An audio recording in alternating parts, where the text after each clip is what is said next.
Hi everyone, welcome back to my channel. Today we are going to be doing the Arlecchino We should story prepare quest. while we can, then make a preemptive strike against the enemy. Yes, D. Luke. Anyway, so we're going to be doing the Arlecchino story quest. Now my sister has told me to bring my best team, so let's go ahead and prep that now. I don't know anything about the fight. I'm still going to bring Zhongli and D. Luke. I think I'll bring Ganu Time to begin work? and Raiden. What is the I situation? think that'll be a pretty good team. So, let's head out and see where this takes us. Go to Poisson.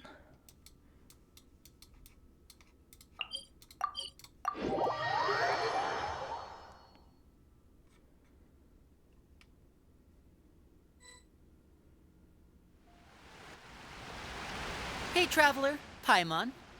Hey, Lenny. Oh, Paimon knows that voice!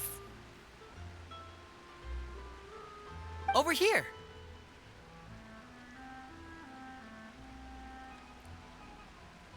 Lenny! It's been too long. To borrow one of the more popular turns of phrase at the moment, this appears to be quite the fated reunion.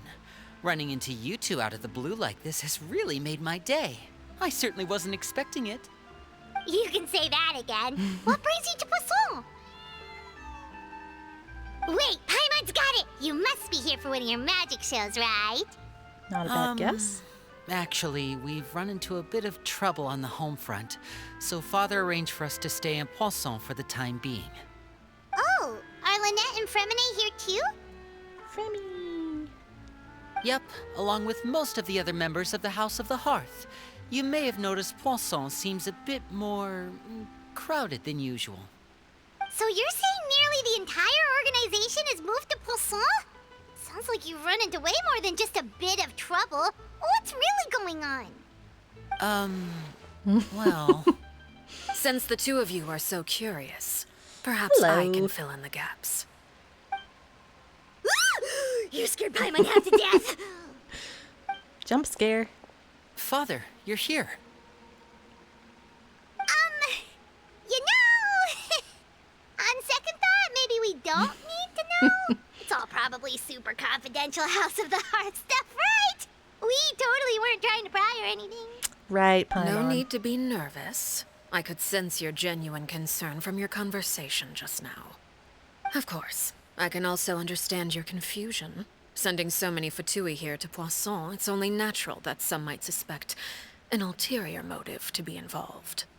We still have our reservations about your organization. I understand. I'm well aware you've had your fair share of confrontations with the Fatui in the past, and I can't exactly guarantee that we'll remain on good terms in the future. At least she's As for honest. right now, however, I would say we have little reason to be at odds, wouldn't you agree? The House of the Hearth could stand to be more open with those who have worked so closely with us in the past. As for the issue at hand, well, it hardly relates to any ulterior motive. To be frank, it all stems from a certain rumor circulating around the House of the Hearth. It's an internal matter. What sort of rumor? A rumor that a certain phantom child is hiding away in the House of the Hearth. Phantom child. Some sort of ghost story, maybe? A phantom child? Ooh, just hearing the name is giving Paimon the creeps. A spirit that should have long ceased to exist is lurking in the shadows of the House of the Hearth. Maybe it's her So friend. I decided to bring the children to Poisson before continuing to investigate the situation. I expect I should be able to track down the spirit fairly quickly. After that, it's just a matter of resolving the situation, if you will. It shouldn't be much trouble at all. If you're curious, or if you still have some concerns, it might be advisable to stick around for a few days. I'm sure the children would be exceedingly pleased to welcome some visitors. Lenny, I'll leave you to entertain our guests. I have some matters to attend to. Of course, Father.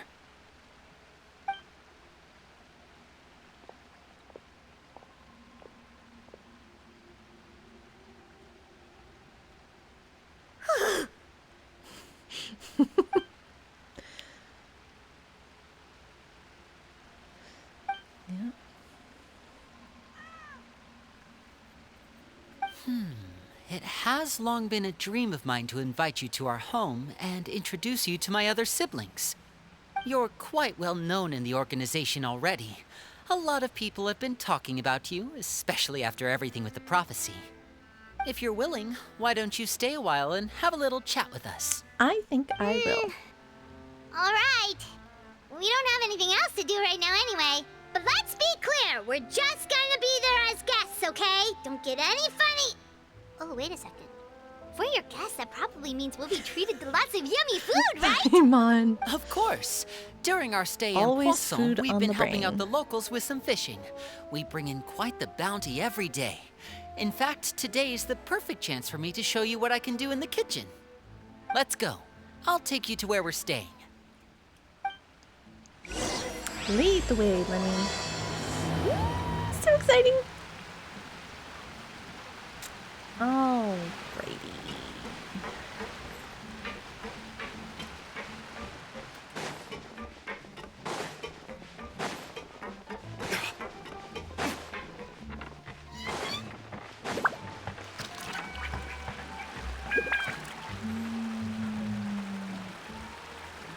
Is it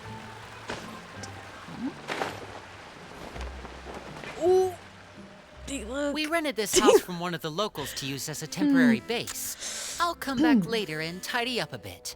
After that, it should be all ready for you to stay in tonight.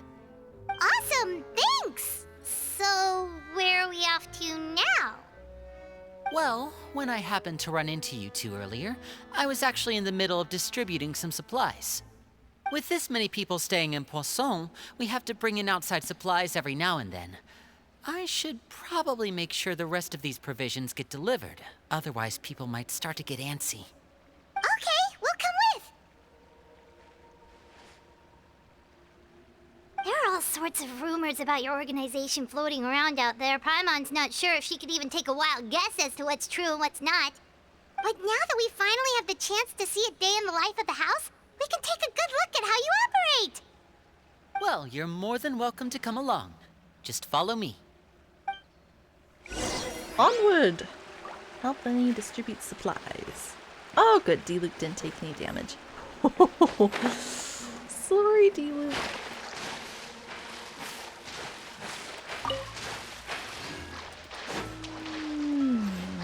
This is up, isn't it?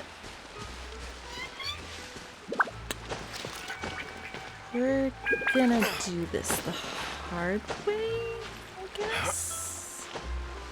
If that works too.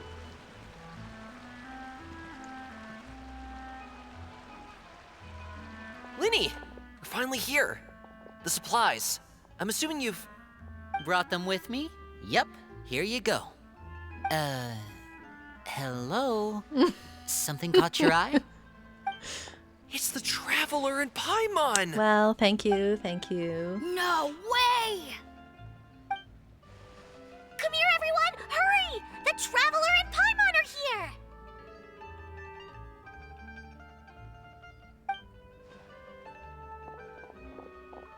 One at a time, please. Don't crowd around them all at once.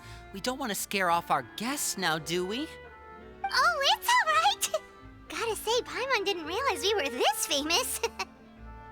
Of course! Father and Linny have told us so much about you. Father told us about how you helped Linny. According to her, you're a trustworthy friend.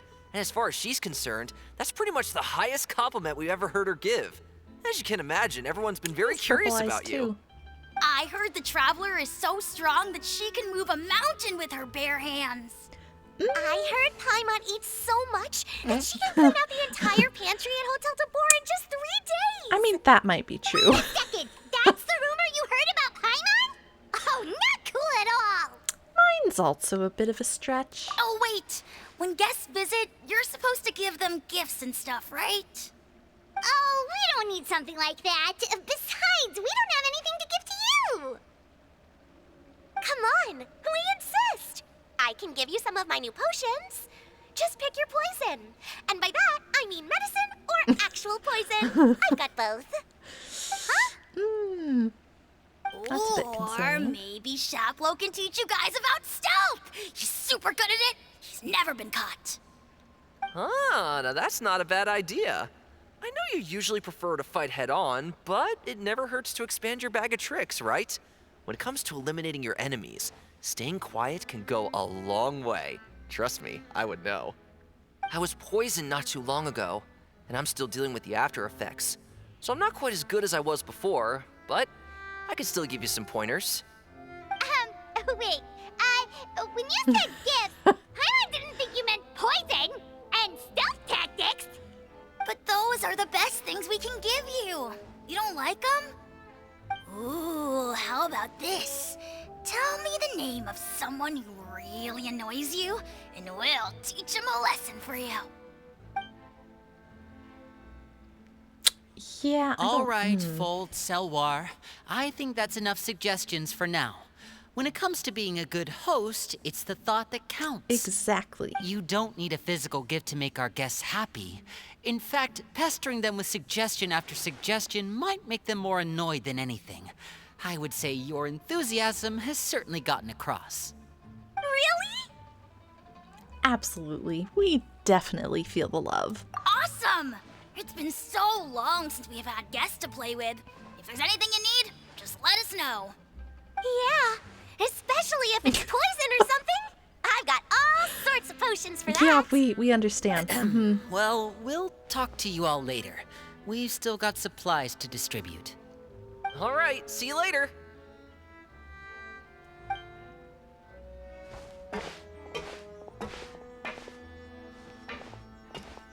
Bye!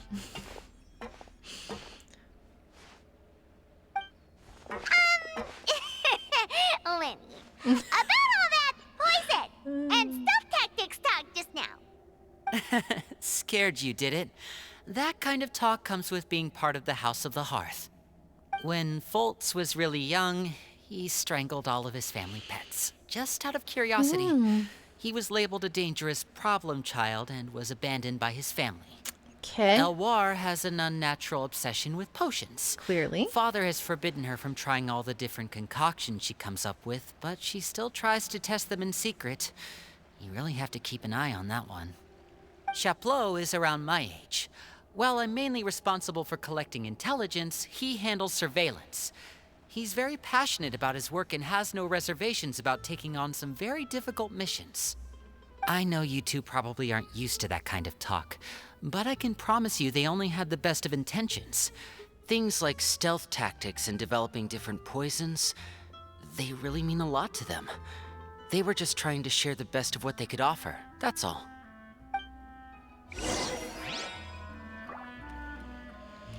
Alright, hopefully no more talk of poisons.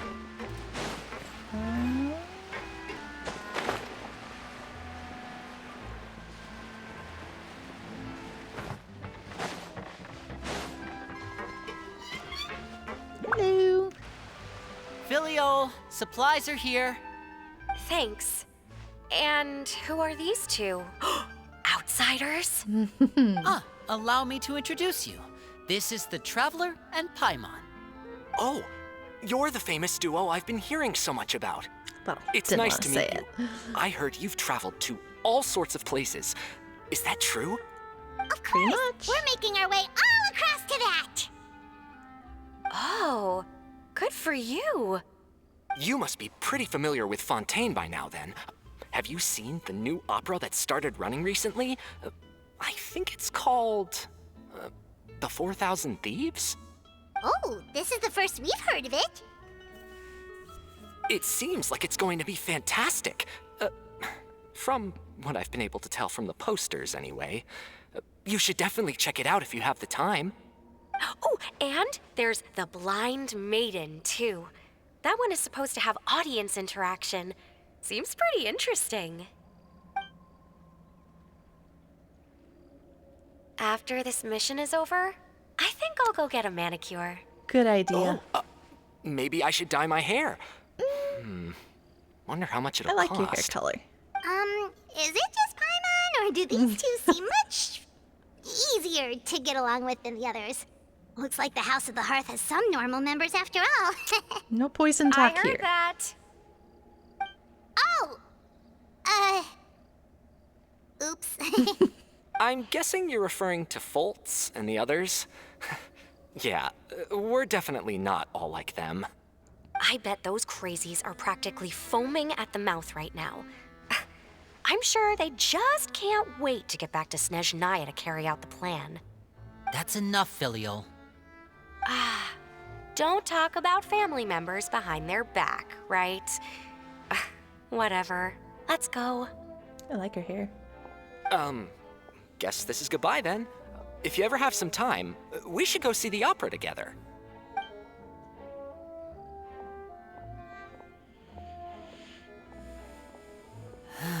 Poor Well, Lenny. that's it for the supplies. We should probably head back as well.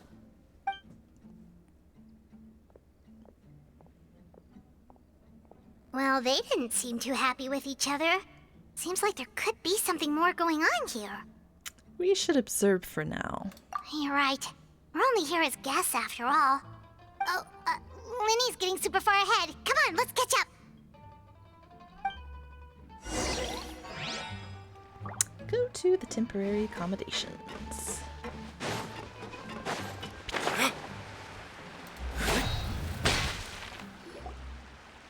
So, what do you think of the members you've met so far? They've certainly got a lot of personality. Well, Father is always encouraging us to be strong-willed and independent.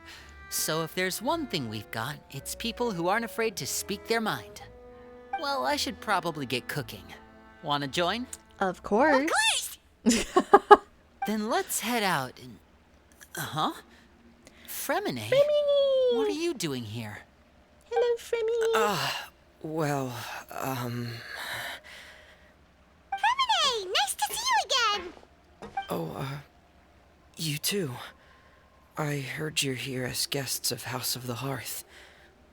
Welcome. We were just going to make some food. Why don't you come along? I could use some help in the kitchen, and I seem to remember you mentioning you wanted to make seafood soup for the Traveler in Paimon. Seafood soup? Oh, Paimon's drooling already. Were you looking for something just now, Fremine? Maybe I can help. It's nothing. I just wanted to see if there were any extra supplies. Yeah, we've got some left over. What do you need? Some food and water, and some clean cloth, if possible. No problem. Give me a second here. Food, water... Wait a minute. What do you need all of those for? You're not on any missions as far as I'm aware, and you were just going to come eat with us. So what's this all about? I thought I'd grab an extra portion because I get hungry at night. Could be because I'm growing, you know? And... Fremy. Fremine. You remember what I told you? You're not like me. Your lying skills still need some work. Tell me what's going on. Is it really bad enough that you have to keep it from your own brother? Maybe it'll be better if we gave them some space. You're right, Paimon.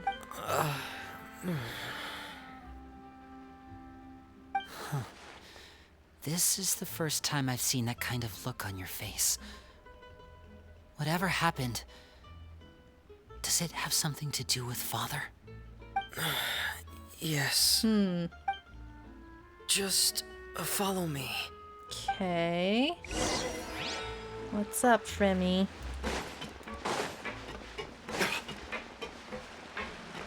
Ooh.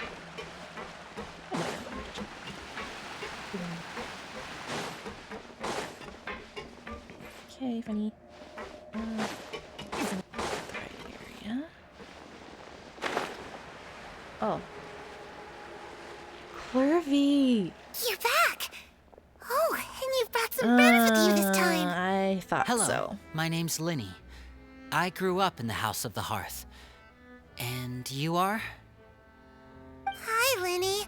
I'm also a child of the House of the Hearth, just like you. You can call me Clervy. Clervy? Clervy. It's nice to meet you. Does that name ring any bells, Lenny? No, not at all. That's not a name we have on our roster, I'm sure of it. What I'm not sure of, though, is how she managed to sneak in. Because she's a ghost. She must be the phantom child Father's been searching for. From the looks of it, I'm guessing you were the one that found her, Fremine. You, haven't told Father, have you? No, I haven't told anyone. I've just been keeping her hidden. Why? For how though? long? About half a month now. So ever since we got to Poisson, then. Do you have any idea what you're doing? Yeah. I know what I'm doing. Really? 'Cause from where I'm standing, it looks like you're hiding the very person Father has been trying to find. If Father finds out about this, everyone involved is going to be punished. You know the rules of the house, Fremine. I know you do. Father doesn't tolerate any form of betrayal. So why are you doing this? Yeah, why? I've thought it through. And I just can't hand her over like that. Linny, don't you remember last year? Sheplo nearly died after getting poisoned during that one mission. He wasn't able to get back before the poison started taking effect, and not a single person was there to help him. That night, while I was sleeping, I heard a voice telling me to go save him. I opened my eyes, but I couldn't find the source of the voice. I thought maybe I was just hearing things, but I went to look for him anyway. Luckily, I got there with enough time to save his life. That feeling of being haunted, of hearing voices, it's happened many times in the House of the Hearth. I'm sure you've noticed. So what you're saying is, that was her?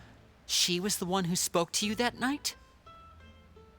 Unless there are other spirits roaming around the House of the Hearth, I don't think there's any other possibility. If Clairvy were our enemy, it wouldn't matter whether she was a spirit or an actual child. I would have acted without a second thought, because that's what Father ordered us to do. But she's been living with us, helping us from the shadows all this time. I think that makes her family. I couldn't just hand her over to be dealt with. Not when there's so much we still don't know. So what's your plan then? You can't keep her here forever. Someone is bound to find out eventually. I haven't thought that far yet. Remy. I don't want to disobey an order from Father, but I also don't want to put Clairvy in danger. Come with me. There are a couple things I'd like to say to you in private.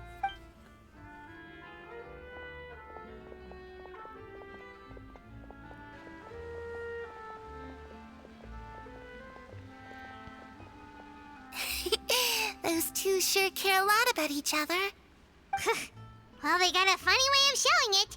From where Paimon was floating, it sure seemed like they were about to bite each other's heads off. No way. They have a really deep bond. I could tell right away, because I also have a friend like that. I just don't know how long that kind of bond can last. What do you mean? The darkness in the house runs deeper than you can imagine. No one can get out alive. I'm sorry, Linny. I really didn't mean to drag anyone else into this. Oh, really? You didn't mean to? 'Cause I, for one, wish you did. Huh? What do you mean? You know, when we were younger, you didn't call me Linny. You called me brother, just like Lynette. We grew up together, the three of us. We were all orphans, all rescued by Father. Of all the siblings in the House of the Hearth, I think our bond was the closest. Later on, when you started calling me Linny, I wasn't actually surprised. After all, Lynette and I are related by blood. We've had to depend on each other to survive long before we joined the house. Linny, The darkest and most difficult moments of my life happened before you and I had ever met. I'm sure that's true for you as well. Even so, Fremine, we've stood by each other for all these years now, and to me, that means more than blood. You and Lynette are the most important people in my life. No one can replace you. So I won't let you face anything alone. Not if I can help it. Oh, looks like things are getting kinda heated between Linny and Fremine. Maybe we should go check on them. Oh, it's raining. I should put my clothes away. Clarity. Up, and she just disappears. Okay. Oh, and she's back. Perry? Perry. Looks like she's not here either. Perry. Okay, disappears. Comes back. Ooh, food. It's time to eat.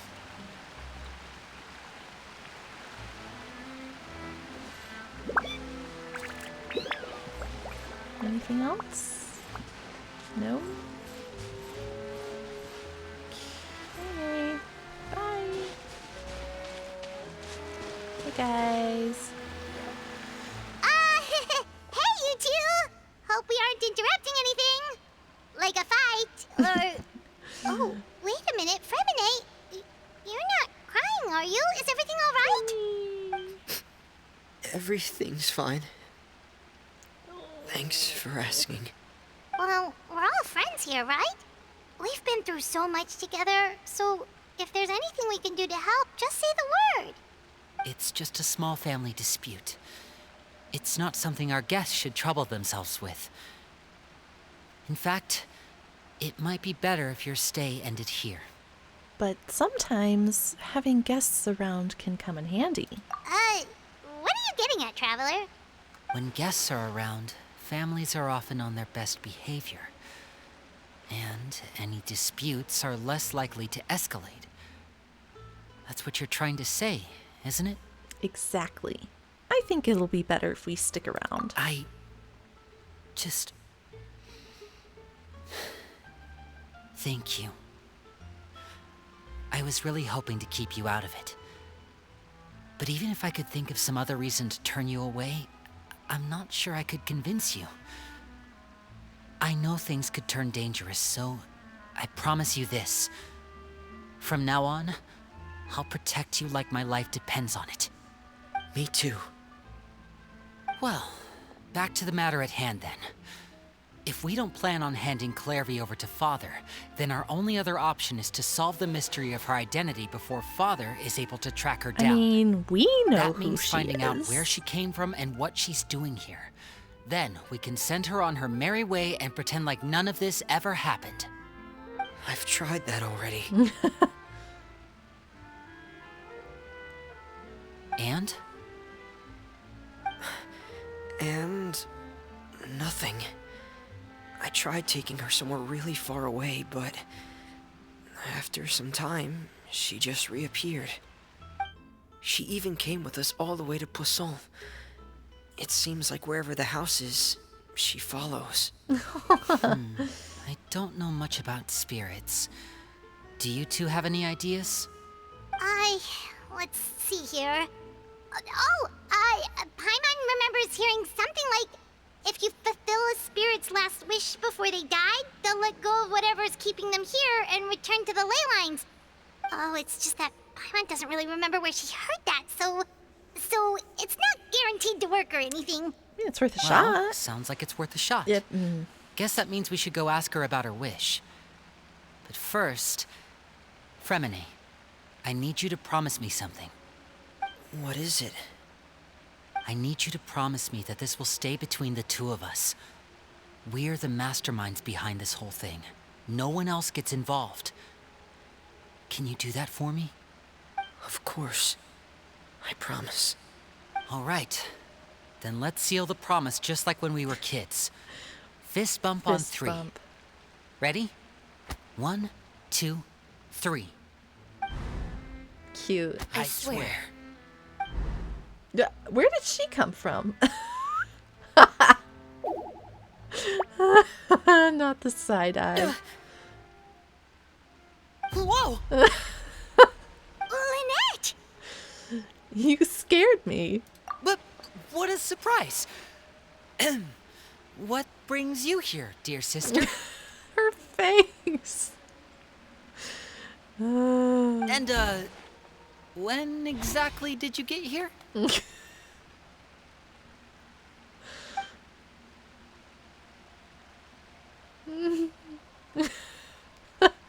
You're an idiot, brother. And you too, Fremine. Oh boy. You 3, Traveler. And you 4, Paimon. Sorry, Lynette. Wait, what did we do?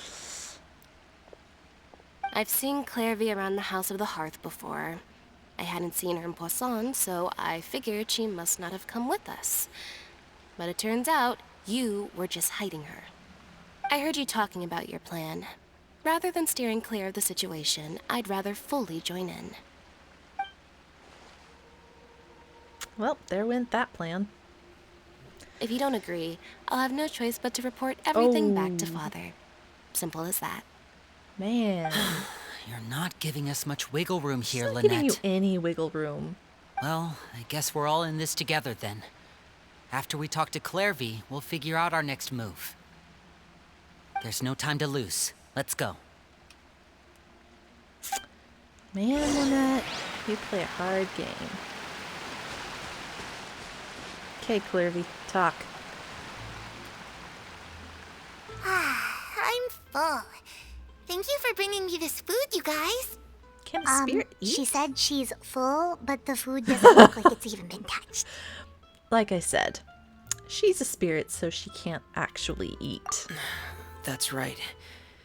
Based on what I've been able to observe, it doesn't seem like Clairvy can interact with the physical world at all.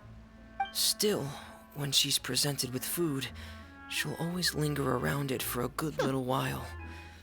Maybe, in her mind, she really is eating those things. Maybe. Does she know that she has already passed away? I've tried to ask her, but she didn't answer. My guess is that she's just as confused as we are. Or maybe she couldn't understand the question at all.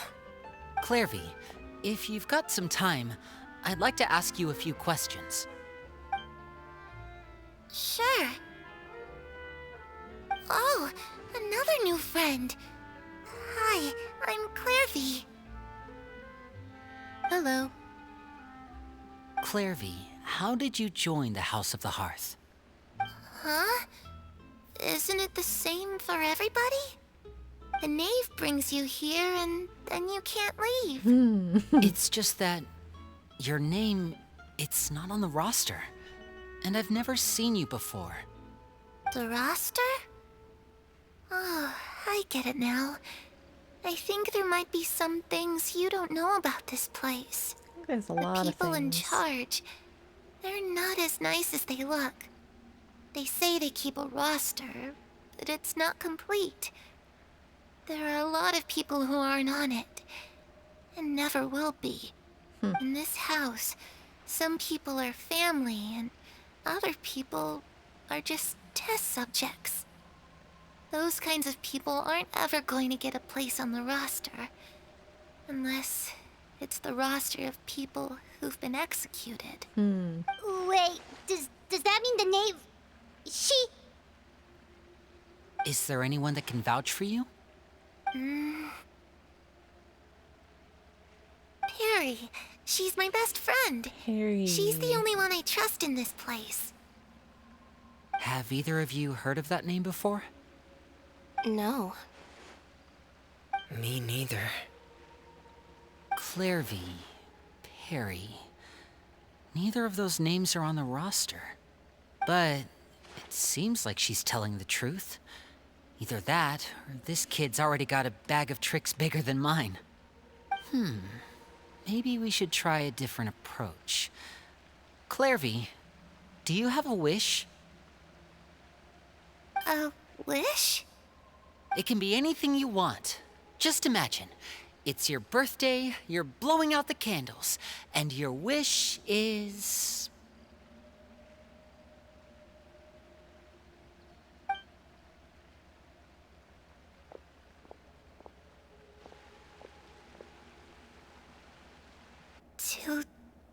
to go outside, where the sun can find me.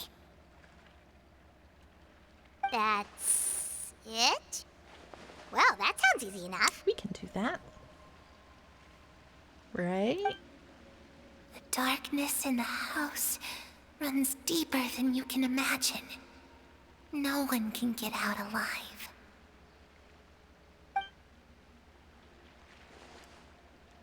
Yeah. Okay, time to divide and conquer. Listen up. I've got a plan. I'll try and find a way to use basic illusory magic to take Clairvy outside and bring her somewhere with sunlight. Lynette, try and find the list of executions that Clairvy was talking about and see if her name is on it. Fremine, you stay in Poisson. We can't be the only ones who've had run-ins with Clairvy. I need you to collect intel on everything she's said and done. Understood. I'll try my best. What about us? What should we do? Give us a mission, Lenny. I really appreciate your willingness to help, but this is a family matter. Come on. I don't want to drag you in too deep. It's too risky. We've been in worse situations. Let me think. Since Father considers you to be guests, maybe you could stick by her side for a little while. You don't need to do anything except keep up some nice, casual conversation. With Paimon? Ah, Paimon gets it. You want us to distract her. How should we contact you? I'll give you a magic bird. If Father suspects something, all you need to do is release it when she's not looking, and it'll alert me that something's wrong. Of course, that's only as a last resort. If Father doesn't seem to notice us, there's no need to make She contact. kind of notices everything, We'll reconvene doesn't here she? tonight after all's said and done.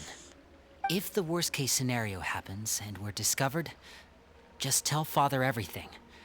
We're not going to let our guests get punished for our own actions. That's where we draw the line. Be careful. You too. Okay, this is where we part. Father should be at the beach nearby. You got it. I really hope this goes well. No, it has to go well. That's the only way this can get resolved.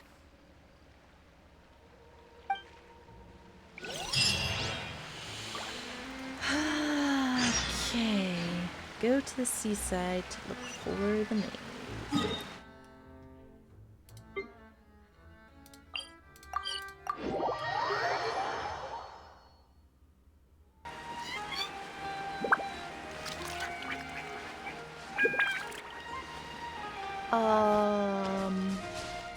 Excuse me?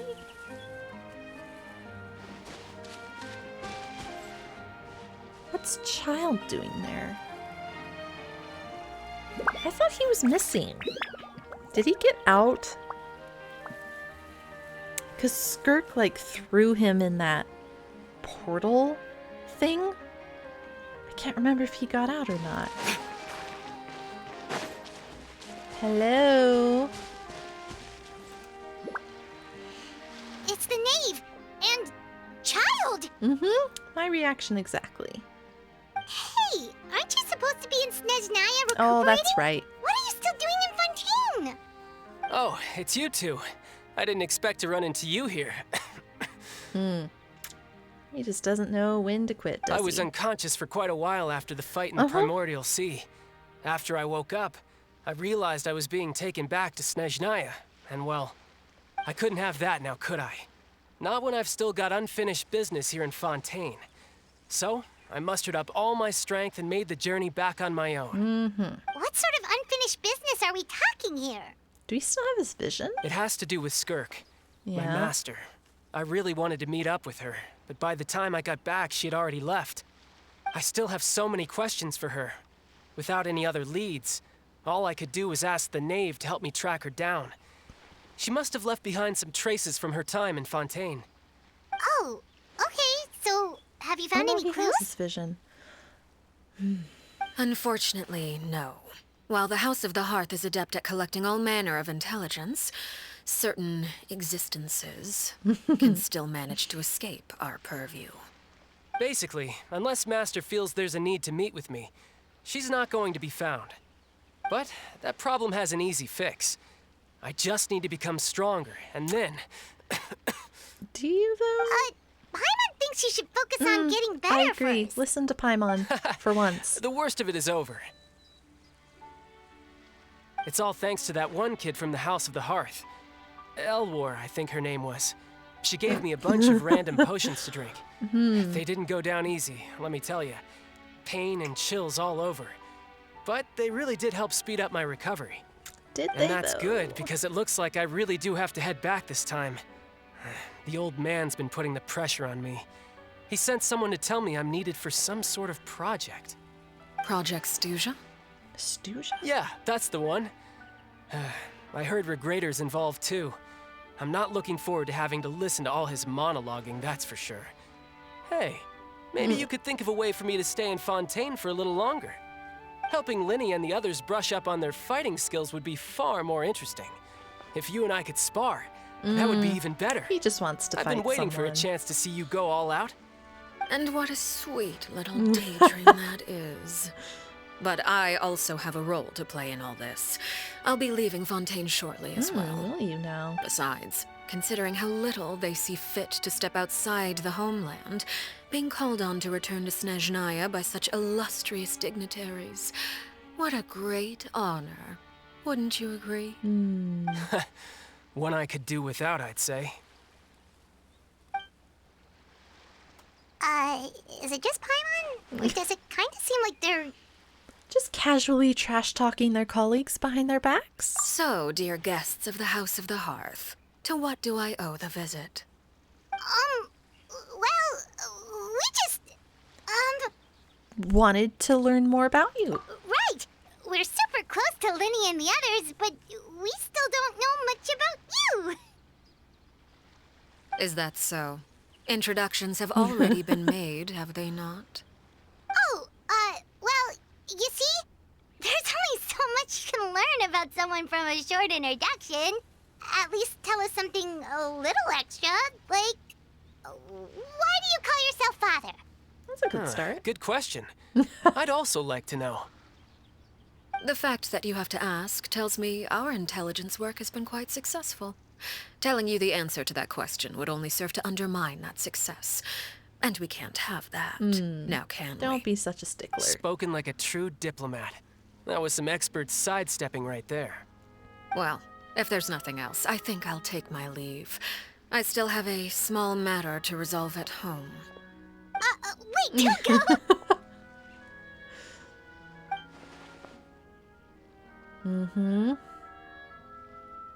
Gotta keep her occupied.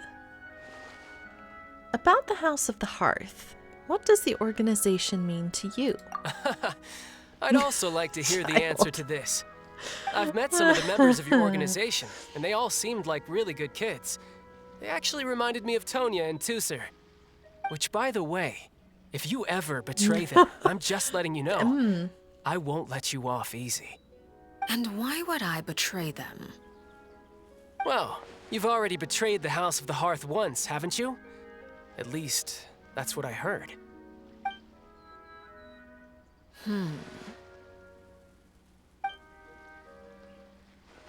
Okay, I admit. That's just what the old man told me. The rooster, I mean.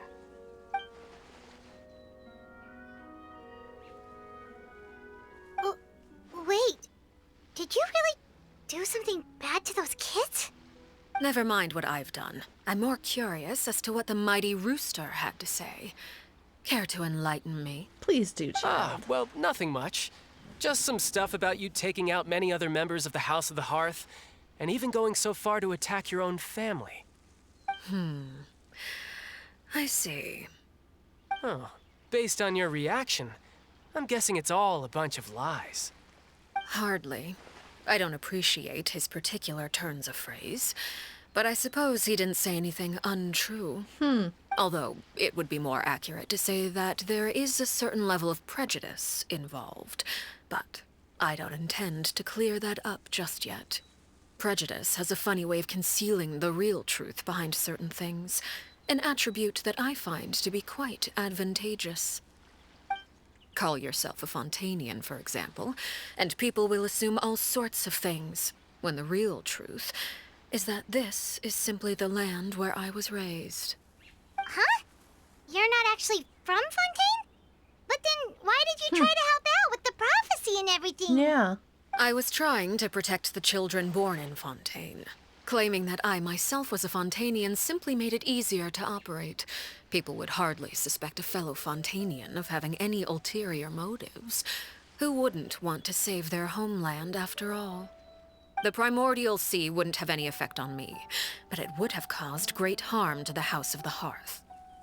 Well, you wanted extra information, didn't you? There you go. I hope that satisfied your curiosity. Somewhat. Betrayal, yeah. Trying to avoid talking So, about her you past. stayed in Fontaine for the kids. I guess I was wrong to believe you'd betray them. Apologies. Looks like I was holding on to some prejudices myself. Good. Like I said, I like it when others have misconceptions of me. Actually, while I was recuperating at the House of the Hearth, there was something else that really caught my attention.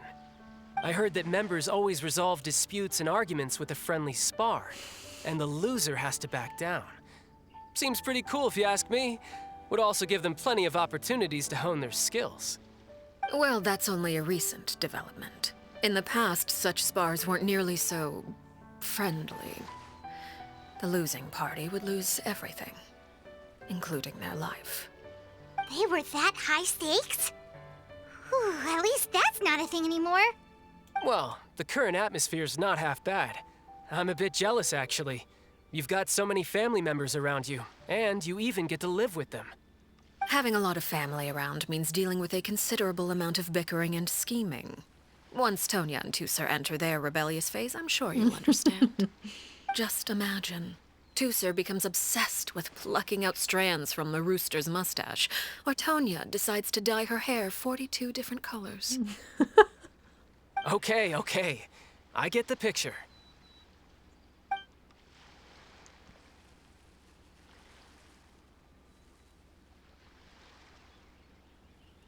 That's true. Well, would you look at the time? I should probably get going. Traveler, Paimon, I'm not sure where our paths will cross next, but the next time we run into each other, we should definitely try and find some time to spar. Again, maybe this is a conversation we can have when you look less like you're gonna keel over. Get some rest, child. Well, thanks for everything, Arlecchino. No thanks necessary. You also played a part in obtaining the Gnosis. I would say we can call ourselves even. I like the sound of that. Well, I'm off. See you all some other time. See ya.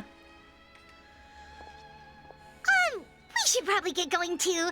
Do you want to head back with us? Oh? You want me to leave so soon?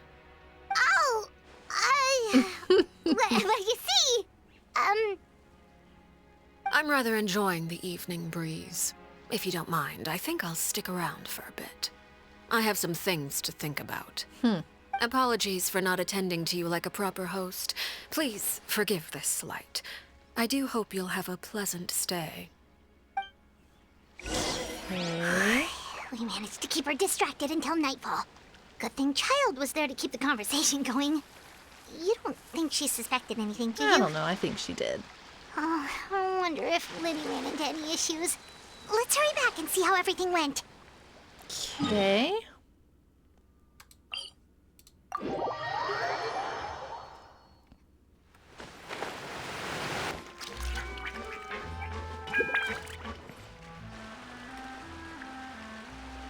how did everything go?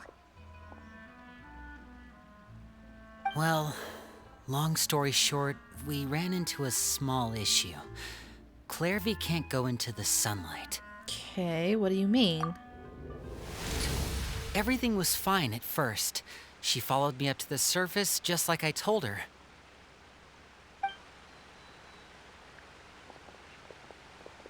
But as I led her out of the shadows and into the sunlight, she vanished.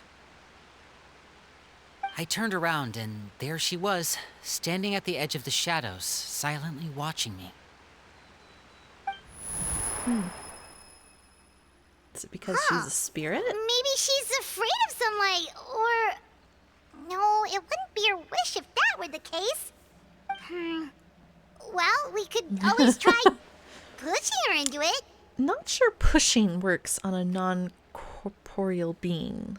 Oh, true. Yeah. I've pretty much tried it all already. Nothing worked. Eventually, the sun went down, so all I could do was bring her back here. How did it go with you, Lynette? Good. I've got the list. It's right here. Really? Well, what are we waiting for? Let's take a look!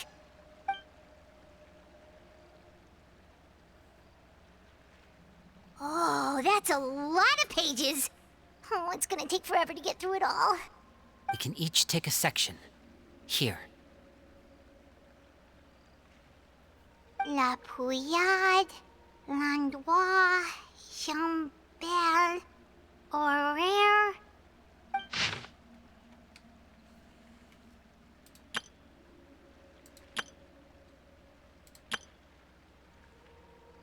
Oh, yikes. That Horaire guy has a huge scar on his face. He's kinda giving Paimon the creeps. I've met him before. The scar is from an injury he received during a mission. I still remember him joking with me about it. He said any future lover would take one look at him and then lose all interest. Did he say anything else? Well, I asked if there was someone he was interested in. He said no, and that's where our conversation ended. It was only later that I learned he really did have someone he liked. He risked everything to escape so he could be with her, but it didn't work. One day, Father asked to see him, and, well, I never saw him again after that. Suspicious? Wait, so that means the knave, she... It may seem cruel, but it's just one of the rules of the house. Betrayal is not to be taken lightly. We know too many secrets to come and go as we please. So, if you do try to leave, you pay with your life.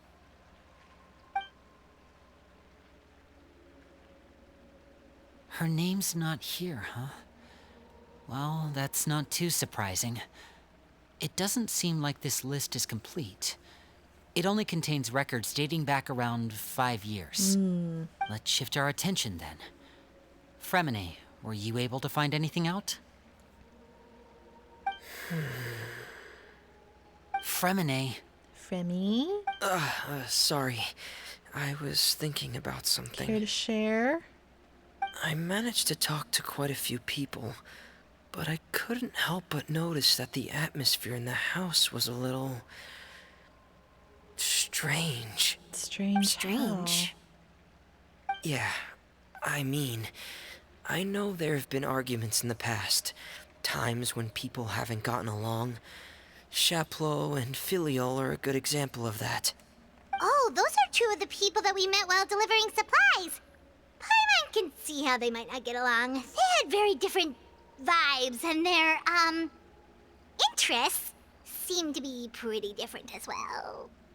That's to be expected, actually. Father brought us all here, shared her knowledge with us, taught us how to fight. That's one thing we all share.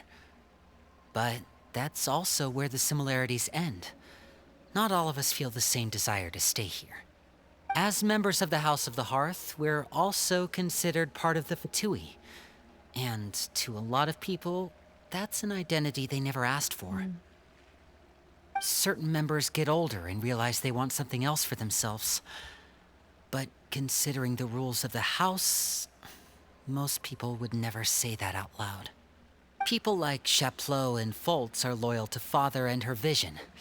They're proud to be part of the Fatui. Filiol and Nantoy, on the other hand, well, they aren't quite as enthusiastic. These kinds of conflicts have always been there. It's not like Father is in the dark about any of this. Well, that's true.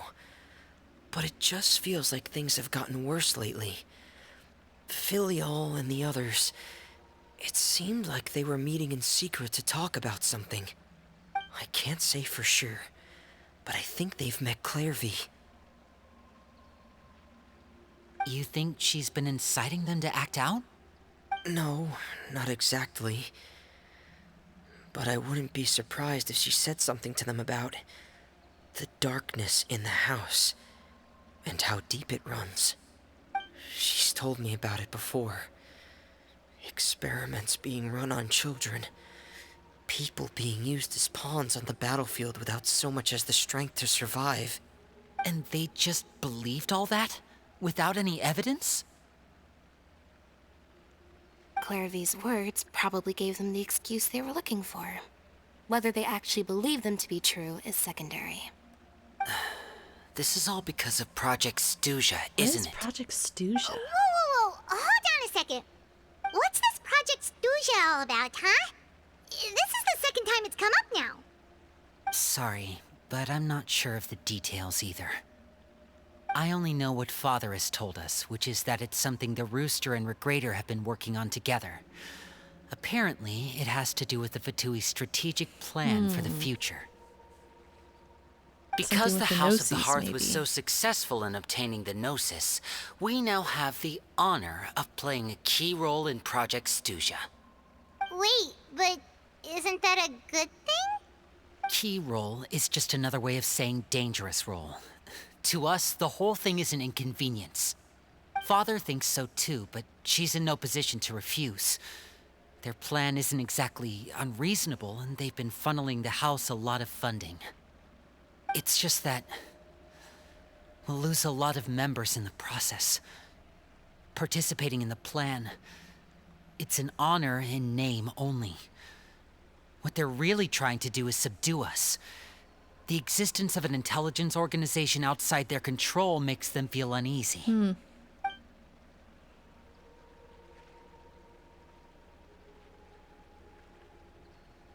Something with the Gnosis.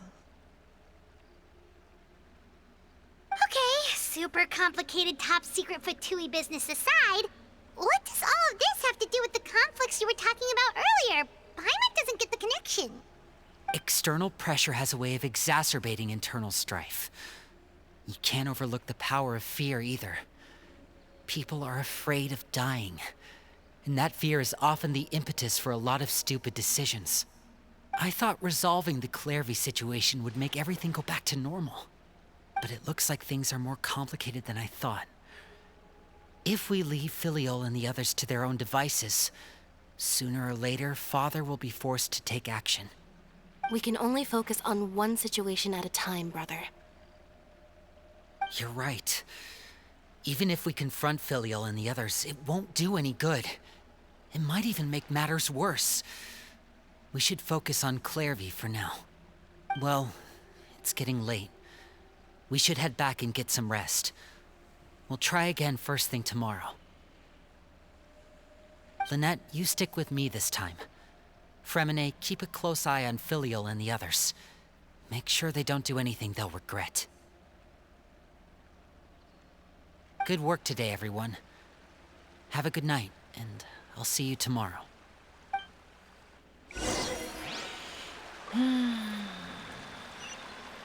Okay.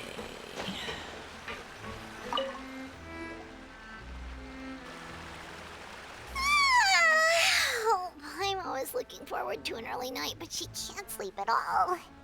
Hey, you don't think the knave will be too angry with Linny and everyone if she finds out about all this, do you? She's even scary when she smiles. If she were to actually get angry... Ooh, you have to protect Paimon if that happens, okay, Traveler? Don't worry, Paimon, I got you. You can just hide behind me. Trust is effort, Traveler. Look! Look over there! Clairvy? What's she doing over there? Quick! Let's catch up with her before anyone sees!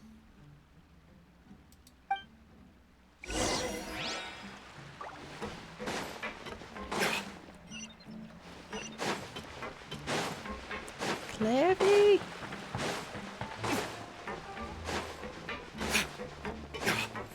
Over there!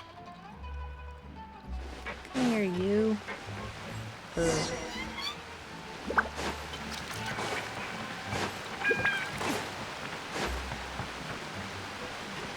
Oh, where is she going? Oh, if someone Come on.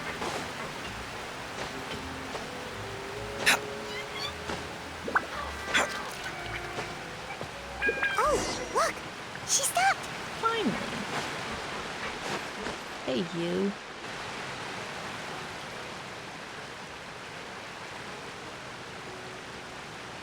Clearvy! Shh! I opened the window while no one was looking. Look how pretty the outside is. Window. There's nothing here. If only I could have more than this. You probably think I'm being silly, huh? All this hopeless resisting. It's better to dream of what I could have than try to make it a reality, right? Please, help us get on the same page here, Clary. We need you to tell us what you know. Can you do that? Sure. Although, after you hear all this, I think you might regret that decision. Everyone in this family is nothing more than a tool. Something to be used and exploited. We're all expendable. Including me. As long as you're useful, you get to stick around. Lose your value. You're handed over to the doctor, experimented on, and given a fate worse than death. I've seen it happen again and again, and I've had enough. You're saying the knave did all that? It's just, that doesn't seem like something she would do. She's scary and all, but it seems like even she has lines she wouldn't cross. I knew you wouldn't believe me. Everyone thinks she's a good person. They all think of her like a real mother. Mother? But she doesn't deserve that title. She's disgraced it and tarnished it. And if I had things my way, I'd never see her again. If only Perry were here, she'd understand. Perry? There's that name again. Also, Paimon's getting a strange feeling. It almost feels like she's not really here with us. Paimon can't tell if she's actually talking to us or if she's mistaken us for someone else. She's a spirit. It could be anything. Well, in any case, it seems like she really needs someone to talk to. We should keep her company for a little longer. She looks so young. But it seems like she's been through a lot. It's getting windy. I should close the window. Ooh, look at the moon. Isn't it pretty? Hey, wanna hear a secret? I heard that if you look up at the night sky in Snezhnaya, you can see the aurora. It's supposed to be super pretty. Even prettier than the moon tonight. I'd love to see it. Perry and I promised each other that once we're older, we're gonna go see it together. But I can't find her. I'm worried she's also been... No, that wouldn't happen to her. She's special. Mother likes her a lot. I should really go talk to Mother, but we just fought. She doesn't want to see me, and I'm too scared to face her. What should I do?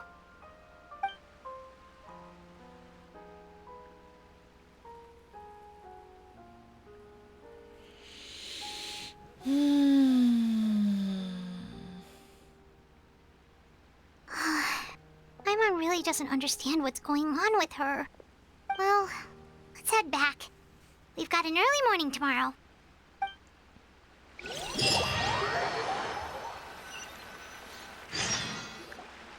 All right, looks like we're all here. Let's go ahead with the plan. Before we do that, I have a question. Oh? What is it? Have the knave and the doctor ever worked together? What makes you ask that? Well, we kind of ran into Clairvy last night, and that's what she told us. We met the doctor back in Sumeru. He's super dangerous, and he's done all sorts of bad things. Tell him, Paimon. It's possible that Father and the Doctor have had certain dealings, but I don't think Father would work with him. We're not really on the same side, so there's not a lot of trust between them. That doesn't exactly set the stage for a successful partnership. I did hear, though, that when Father first became a Harbinger, the Doctor offered to work with the House of the Hearth. Father rejected most of his proposals, except for one. It had to do with some sort of secret experiment. Secret experiment? Could that be what Clairvy was talking about? I don't think so. I don't know any details about the experiment itself, but I do know it's an entirely independent operation. The Doctor only proposed a direction for the research. That was the extent of his involvement. I still don't think that counts as working together. The details of the experiment are confidential, but complete records are kept on all participants. That doesn't seem to be the case with the situation Clairvy referred to. I know you don't agree with some of the Fatui's methods, and I'm not asking you to. But I am asking you to trust us on this. The House of the Hearth has its own principles. There are certain lines we're not willing to cross. Alright, that's good to hear at least. Clairvy seems to think the Knave and the Doctor worked together to do something horrible. If that turned out to be true, Paimon doesn't know how he would even face you guys. It's just that it doesn't seem like Clairvy is lying either. The easiest thing to do would be just ask the Knave directly, but Paimon doesn't think she'd tell us. Let's focus on the plan for now. Father didn't come back last night. She's probably still near the shore. We'll be counting on you to distract her. Again. Lynette, you're with me. Fremine, you know what to do. Be on your guard, everyone. All right, let's get to it. Let's go. Back to the seaside. She's gotta suspect something.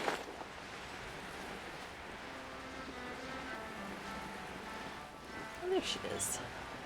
Hello. Good morning. It's us again.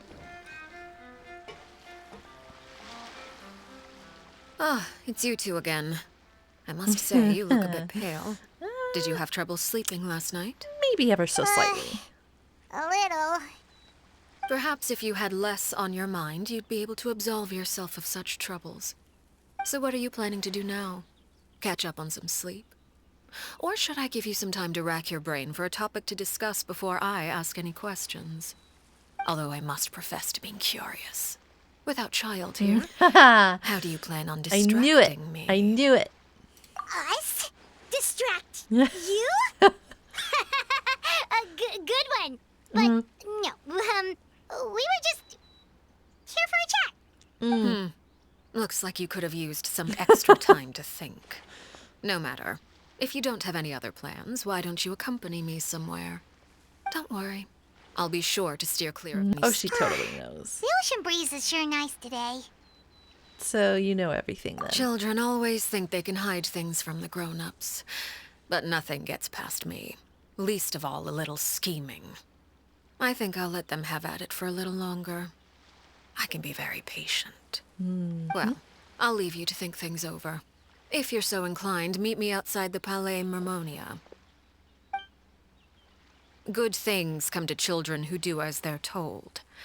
So I do hope you decide to tag along. If only for your friends' sakes. Okay.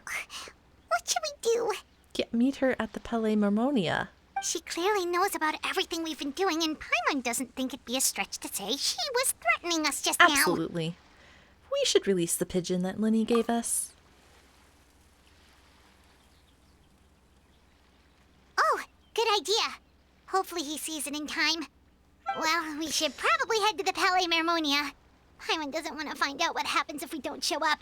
Based on what the Knave was saying just now, it sure didn't seem like it'd be anything good.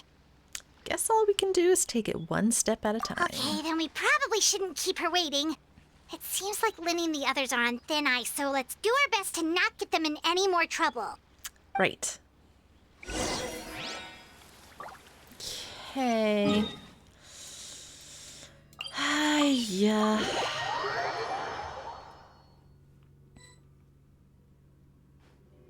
seeing as we still have some time before my meeting, What we might as meeting? well enjoy some pleasant conversation while we wait. Okay. I'm glad to see you get along with my children. Being surrounded by good companions is necessary for a child's development. You're not planning on doing anything to them, are you? I assume you're referring to Lenny, Lynette, and Fremine. Although, there's that situation with Filial and Nentoy as well. It appears quite a few people have been acting out lately. No matter. I'm not one to discriminate. All those who betray the house meet the same fate. There are no exceptions. Does that mean you're going to kill them? Oh, are you here to beg for their lives? I'm sorry to disappoint, but the rules of the house change for no one. In my organization, everyone is responsible for their own actions. But don't you care about them at all? They really respect you. They even call you father. You must feel something for them. Yeah. Any organization in which feelings come before principles is one destined for ruin. The House of the Hearth is hardly an exception. You could say our principles are more stringent than most. Perhaps I can offer you this consolation at least. As our guests, you two will not be held accountable along with them. Well, thanks. There's really no other way to solve the issue? I would imagine Linny, Lynette, and Fremine will be able to keep their lives. As for Filial, Nentoy, and the others, I'm afraid there's little I can do. They can try to escape, but once you know our secrets, there's no getting out alive. But that's awful. Ah, you seem concerned. Out of consideration for my guests, I suppose I could turn a blind eye for a little longer. You suppose. If Linny and the others manage to dispose of Clairvy in the meantime, all evidence of their wrongdoing will be lost. In that case, I could hardly punish them for something I couldn't prove. If their efforts are unsuccessful, on the other hand, all will be held accountable. And the punishment will be severe. It's a deal then. Of course. Oh, and here, I believe this belongs to you. Do try and keep better track of it next time. It takes a considerable amount of time to train a bird like this. It would be such a pity if you were to lose it. Permanently. Wait, where did you get that? Well, I'm afraid that's all the time we have to chat. Now, for the matter at hand. I asked you to meet me here because I have business at the Palais Mermonia. It has nothing to do with you, but I think it would be prudent for you to stick by my side for the time being. There will always be time later to run off and tell Linny what you've learned. Well, time to go. Looks like we wrapped things up just in time. Okay.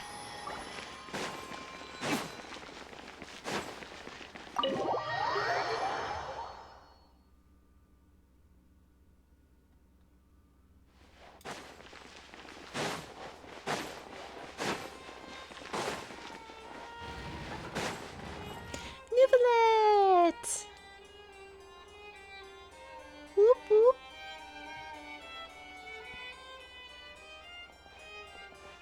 It's been a while, Monsieur Neuvillette. I must say, I wasn't expecting my meeting request to be approved quite so quickly. The Palais Mermonia operates with an efficiency worthy of admiration. It is only right that an esteemed diplomat such as yourself should be afforded the proper level of respect. Although, if I may speak plainly, I must confess that I did not anticipate we would have the occasion to meet again after presenting you with the Gnosis. I see you brought the Traveler and Paimon with you as well. If I may inquire as to the purpose of your visit. Yeah. I'll be departing Fontaine shortly. There is, however, an outstanding matter that I would like to see resolved before I go. It requires a rather lengthy explanation, I'm afraid. So I took the liberty of explaining everything in this proposal. Please review it at your leisure, Monsieur Neuvillette.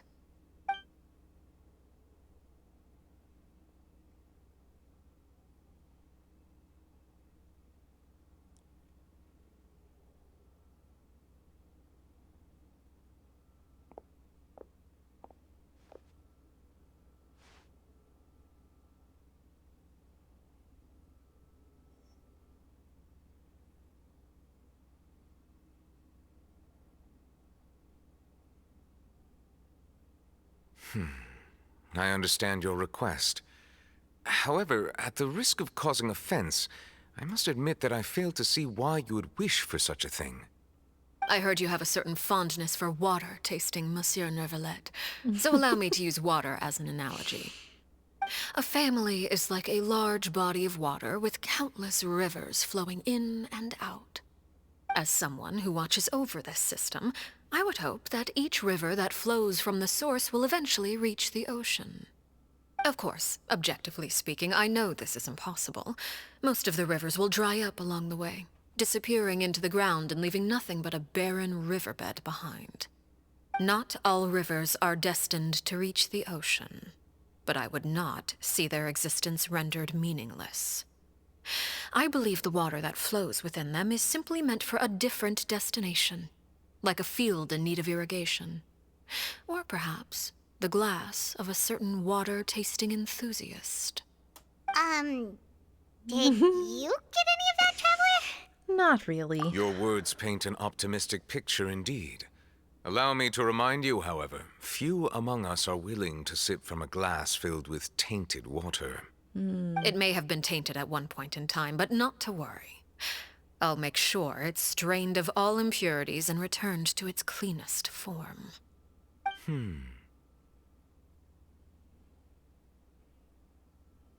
I seem to recall there being a transactional aspect to your proposal. Perhaps you could expound on that? If you accept my proposal, Monsieur Neuvillette, I will gradually withdraw my forces from Fontaine. And, unless absolutely necessary, I will no longer carry out any special missions within Fontaine. I presume I can take your words to mean that, in the future, cases similar to the Tartuffe assassination will cease to cross my desk? Tartuffe? Ah, that thief who embezzled funds from all those charities, you mean? My deepest condolences to his family, but without any evidence, I cannot imagine how the House of the Hearth might have been involved in his passing. Of course, if you accept my proposal, Monsieur Neuvillette, I'm sure certain measures could be taken to reduce the frequency of such troubles. You choose your words carefully indeed. In that case, I am inclined to accept your proposal. My thanks for your generosity, Monsieur Neuvillette. Well, with that settled, we should be going now. I took the liberty of bringing along 2 bottles of spring water from Snezhnaya for you to enjoy. I do hope I get the chance to hear your impressions. Perhaps at our next meeting, yes? Indeed. I trust you would not overlook your commitment in the meantime. All right, Traveler Paimon. Time to go. Time to go indeed.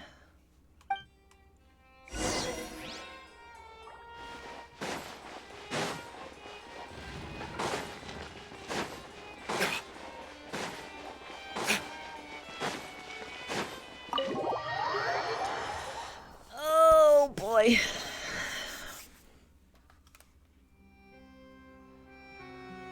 So, what exactly were you talking about back there?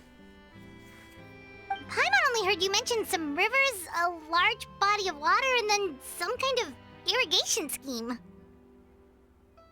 You really want to know? I would imagine there might be more pressing concerns at the moment. Lenny, Paimon really hopes everything's going okay. Oh, Paimon recognizes that look. You've got your tiki cap on, don't you, Traveler? I always do.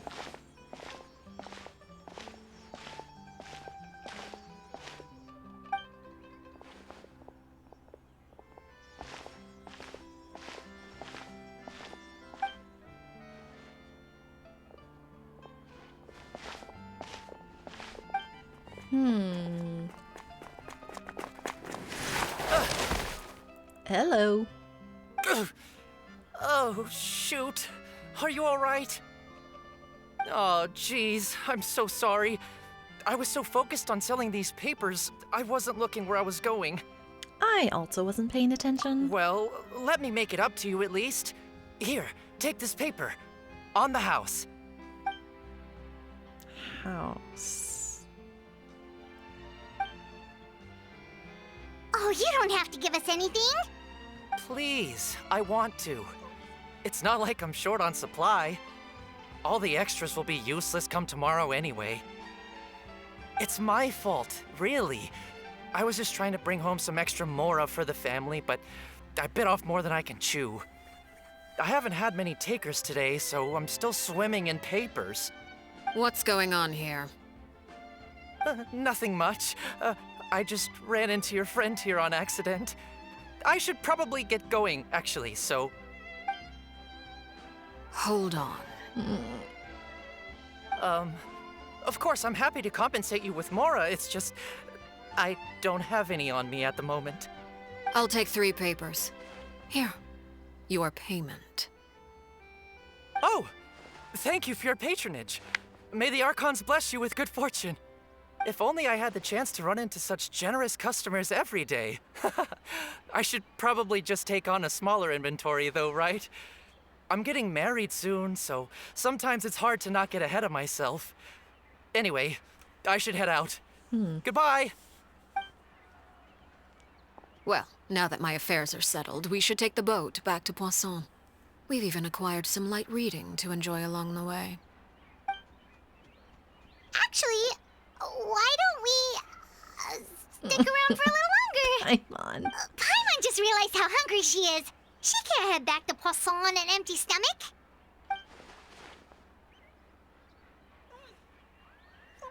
It appears you two are under the impression that delaying our return will somehow alter the situation in your favor. I'm sorry to ruin your fantasy, but your efforts are meaningless. That being said, I could be persuaded to give Linny some extra time. I just have one condition. If you agree to my request, I'll even answer some of your questions. You're quite curious about Clairvy, are you not? And my relationship to her. Wait, why are you being so generous all of a sudden? You're not gonna ask us to do something bad, are you? You overestimate yourself. You don't have the talent for bad things. Then what can you possibly... The most important consideration in a negotiation is that both sides receive something they want. Demands and threats only get you so far. Your condition. Let's hear it. Wonderful. Here it is. When the time comes, make the choice that you deem most appropriate in the situation, and lend your help to the House of the Hearth. Okay, sounds normal enough. But what do you mean, when the time comes? When is that supposed to be? That is for you to decide. We accept your condition. Then we have a deal. Follow me. Okay.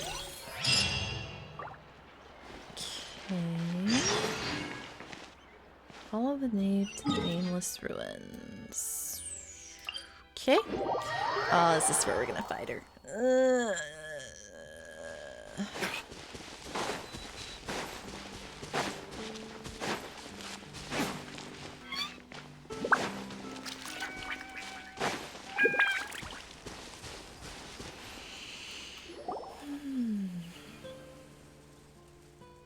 What is this place? Somewhere long forgotten by everyone. It used to be a grand building. Now it's nothing more than a pile of rubble. House of No one comes here anymore, nor does anyone care about what once happened here. Although, this place does have something to do with the story I'm about to tell you.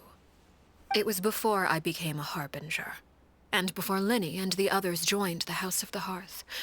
Due to certain events, I first killed Clairvy and then her mother. And this is where it all happened. You were the one that killed Clairvy? Why? Patience now. Allow me to explain Clairvy's side of the story first. I'll start from the beginning.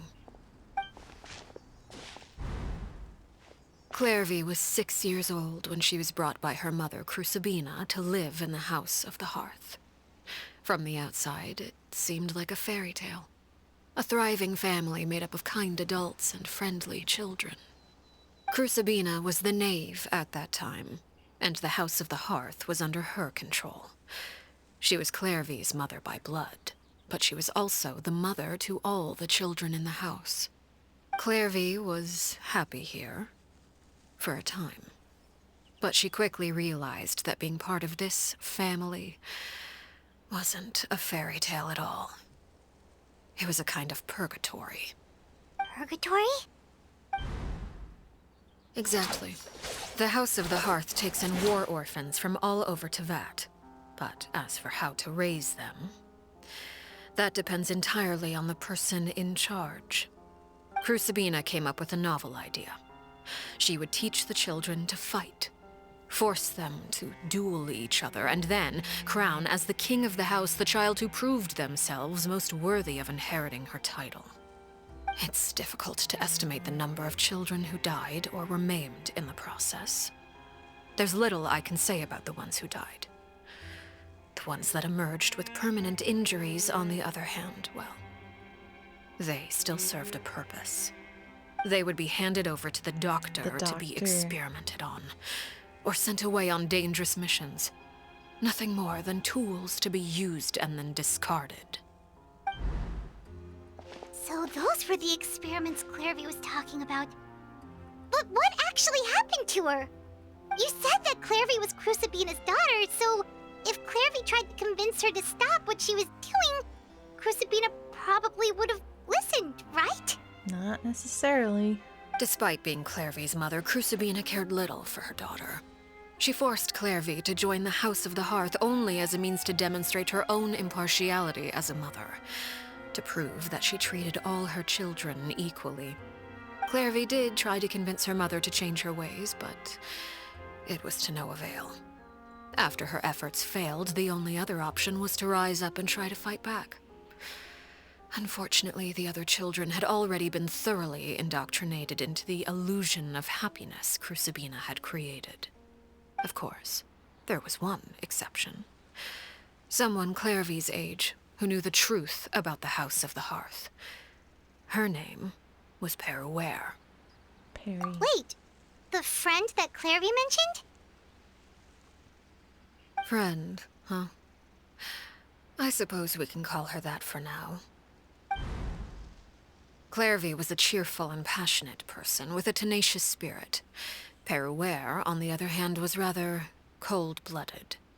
Her cold-blooded nature allowed her to see through Crucibina's facade. Yet, it was also this cold-bloodedness that prevented her from acting against it. At least at first. While Clairvy longed for freedom, Peruere was convinced that, amid all the fighting and violence, she would make it until the end. Despite their differences, the two became fast friends, united by their knowledge of the truth. Clairvy told Peruere that she hoped to create a real family, where no one would be killed or sacrificed. There may have been a certain naivete to her ideas, but Clairvy proved her determination many times over. She tried countless times to run away, ask for help, or expose the truth. But her efforts only earned her beating after beating. The only thing that kept her going was her strength of will. Even with her body racked with pain, she would still stand on her tiptoes and open the window at night. She and Peruere would look out at the moon together, a fierce longing for freedom shining in her eyes. But one day that light simply vanished. Oh no. What happened? Her hopelessness resulted from a culmination of things. 10 years had passed. 10 years worth of failure after failure. She and Peruere weren't children anymore, but finding any chance to escape still seemed as hopeless as ever.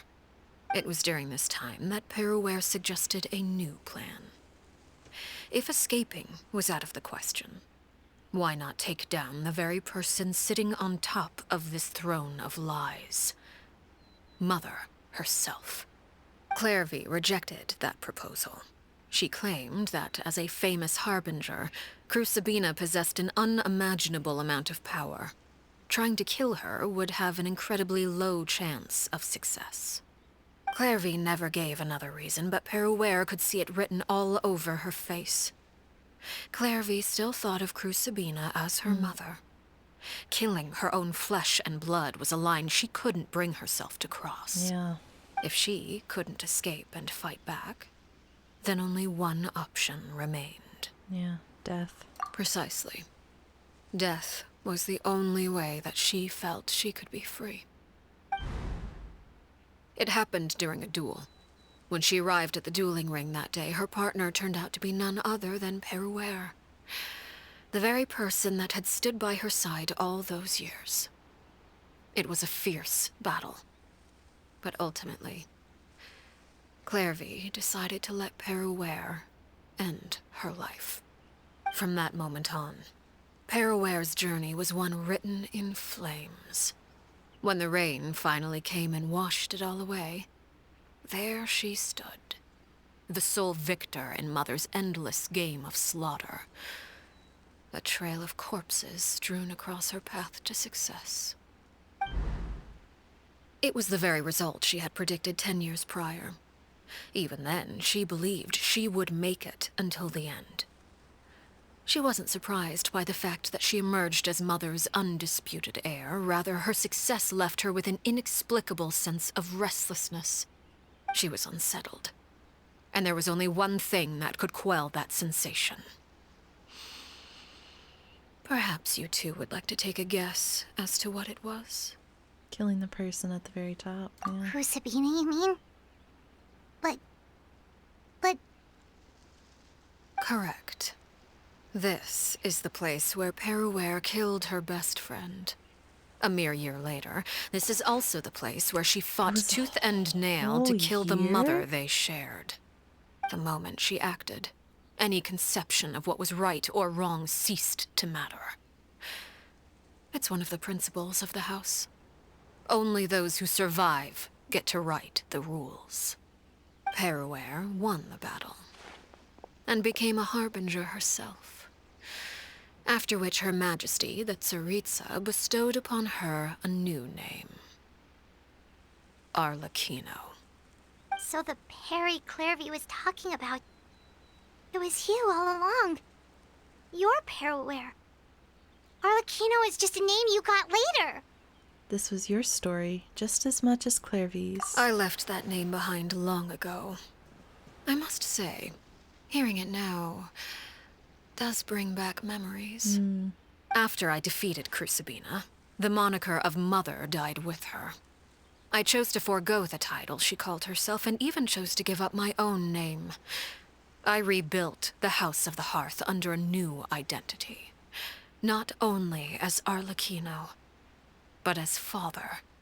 And that is where the story ends.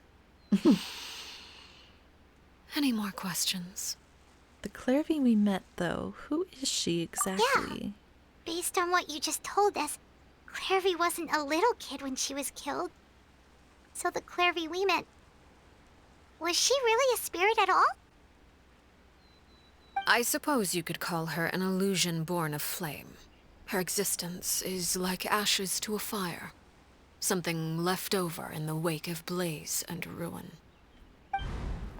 You see, a certain power runs through my veins. It's not unlike a curse. My flames leave behind shadows of anything they consume. Of course, the chances of those shadows morphing into a sentient entity are exceedingly slim. Clairvy is a very special case. Clairvy died when she was 16 years old, but what emerged from the flames was her 6-year-old self. Her appearance wasn't the only thing affected. Most of her memories were lost to the blaze as well. Memory is a mysterious thing indeed.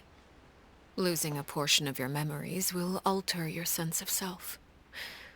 Lose 10 years' worth, however, and it would be like living in the past.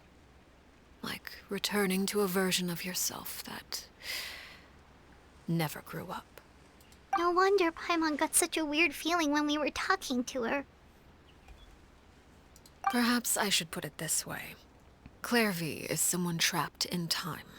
It may seem like she exists with us in the present, but she truly lives in the confines of her own past. So if all of that is true, Then you must have known about Clairvy for a long time. Indeed. She's a rather volatile and unstable entity. Sometimes she would look after the children. She's even saved some of their lives. But other times, she would hide from me and become obsessed with revealing the truth about the house to anyone who will listen. Shadows don't have the capacity to learn or grow.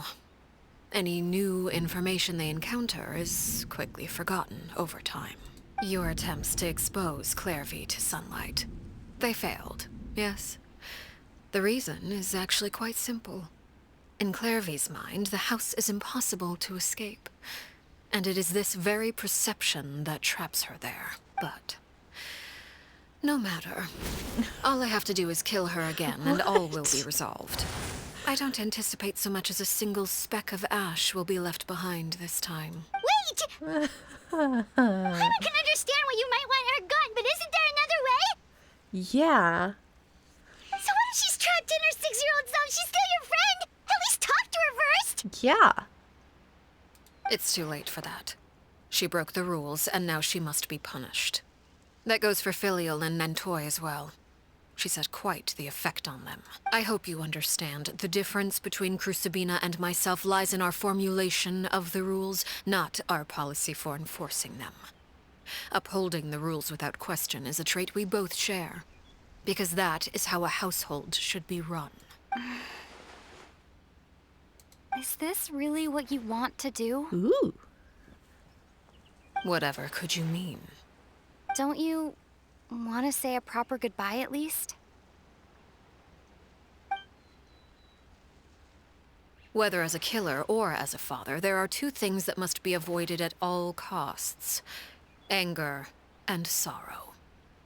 Anger makes you impulsive. Sorrow causes you to waver. Well, it appears it's about time to proceed. Before we arrived, I told some of my well-behaved children to bring our troublemakers here by nightfall. I do believe I've kept my end of the deal. I gave your friends quite a bit more time. As for what happens now, we'll just have to wait and see.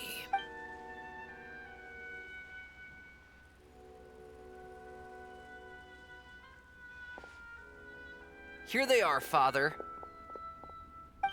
You gonna execute him? Seeing something like that would actually be a first for me. Lenny! I'm sorry. I heard about how you helped buy us more time, but I still failed. I couldn't find a way to fulfill her wish. Huh? Are you... Perry? Indeed, it's been a while, Clairvy. Perry! Shh, stay right there. I'm sorry to postpone our reunion, but first, I believe certain scores need settling.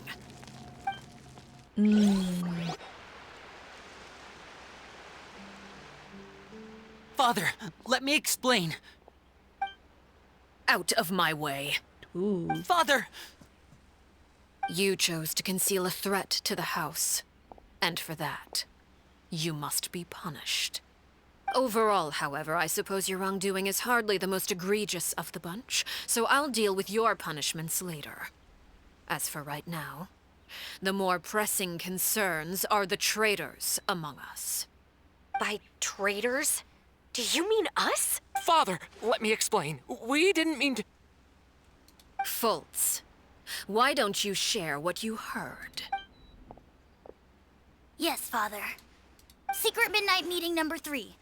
Participants, Filial, Nantoy, Sato, Toddy. Nantoy clearly said, if only Father wasn't the one who took us in. Sato added, I'm sick of this life. I just want to live as a normal person. Filial was the worst of them all. She called us crazies and said a bunch of mean things about Father. I did not! You're lying! Fultz is trying to frame us. It's not like I'm the only one who heard those things. After that, you and Toddy and a bunch of other people started talking about Clairvy. You were using all those things Clairvy brought up as an excuse to question Father. We're birds locked in a cage. The only way out is to destroy it. That's what you said, wasn't it? You little. You just want me gone, don't you? What did I ever do to you, huh? And you, Sheplo. Have you forgotten who stood by your sickbed, watched over you, and changed your dressings? Come on, let's hear it then. What's your reason for all this? You're wrong, Filial. We don't want you to die. You're our family. Liar. You wouldn't be doing this if that were the case. So why? Why have you backed us into a corner? We all live in the House of the Hearth. You know the type of work we do, Filial. A single betrayal can cost dozens of us our lives. It's not like it's never happened before. That kind of thing is hard to forget. That's why the House of the Hearth cannot tolerate any form of betrayal. Ever since we came to Poisson, you've had 7 secret meetings. A lot of the things you talked about really crossed the line. You've been spying on us for half a month? Wait a second. Now that I think about it, the move to Poisson was just a way to make it easier to spy on us, wasn't it? Because we were all in one place. You've had this planned all along. Filial, Nantoy, I'm sorry. I owe you both my life. I owe Clairvy too. If it weren't for all your help after I got poisoned, I wouldn't be standing here today. If this were any other situation, I would do anything to repay that kindness, even if it cost me my life. But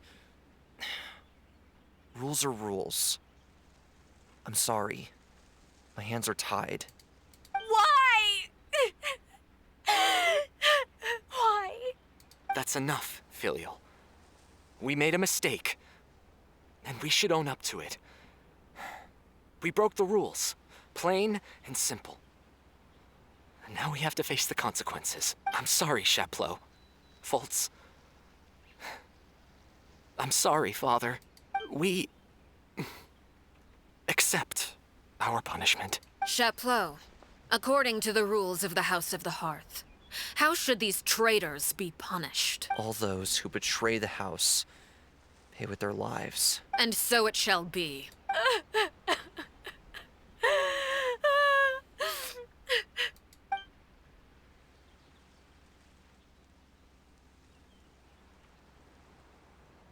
Somehow I think we're gonna step in. Please wait! Something you want to say, Lynn? Please reconsider, Father. What Filial and the others did. Does it really count as betrayal? We all come from broken families. From the very first day we joined the House of the Hearth, we wanted nothing more than to make it a real home. But the truth is, none of us know what a real home should look like. I'm not saying I have all the answers. All I know is this. Killing Filial and the others may uphold the rules, but doing so will only bring us further away from being a real family than we've ever been. So please, Father, please, reconsider. I agree with Linny. Father, please. Linny, you... I also agree with Linny. An order once given cannot be rescinded. However, given the extent of your determination, I suppose we shall have to go about this a different way. Draw your weapons and face me. Our weapons? Father, are you referring to a duel? Precisely. The rules of the house will not be altered. Traitors must be punished. However, resolving disputes with a duel is also one of our rules, one that also applies to me. Demonstrate a sufficient showing of strength, and I shall offer a concession. Wait. Beat Father in a duel? Impossible. Father is way too strong, even for Lenny.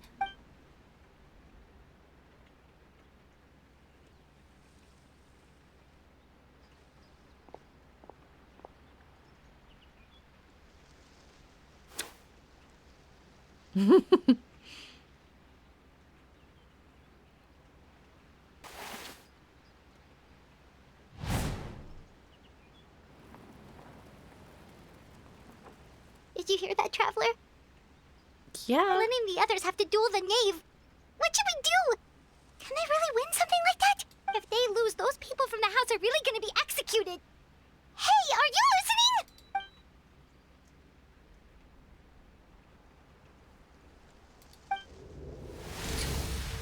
Don't you want to say a proper goodbye at least?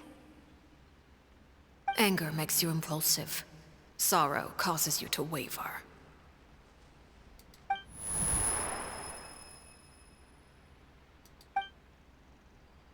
Oh, looking at that expression on her face, she seems really serious about this. Guess that means there's no chance she's throwing the duel on purpose, huh? When guests are around, families are often on their best behavior. And any disputes are less likely to escalate. When the time comes, make the choice that you deem most appropriate in the situation, and lend your help to the House of the Hearth. What's wrong, Traveler? Hey, where are you going? Traveler? Yeah. I'd like to see for myself what the fourth of the Fatui Harbingers can do. You're asking to join the duel against the knave? You bet. If that's okay. I'll allow it. We do have a ready-made dueling ring at our disposal, after all. Okay. All I would advise is this. Keep a firm grasp on your weapon, and give it your all. Any less, and you may just lose your life. Okay. All right.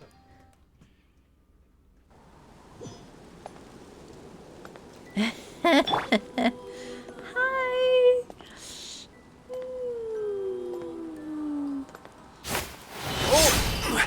Order guide you. Why the hesitation? Totally this.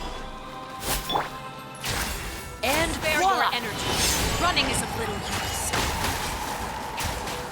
With these rising flames, is it my turn now?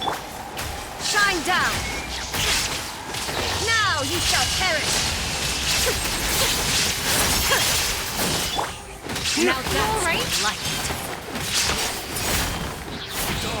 Break forth! Spare your energy. Running is of little use.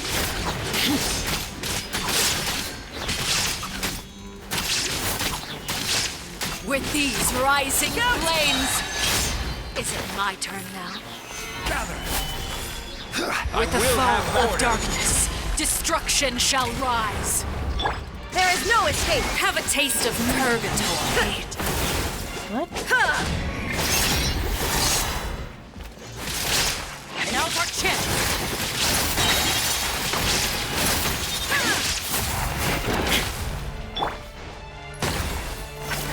Spare your energy. Running is of little use.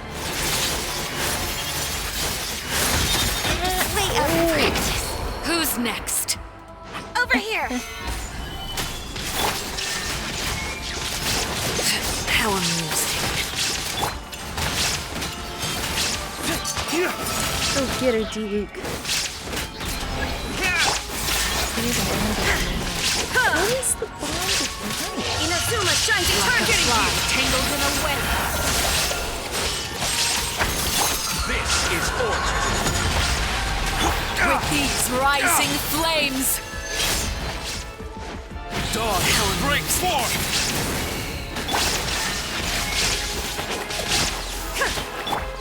Watch out for Father's movements!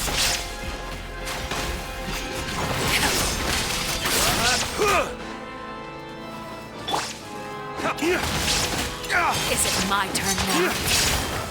Not bad. You've proven to be a worthy opponent after all. Hang in there! Not bad. You've proven to be a worthy opponent after all. Torn to oblivion!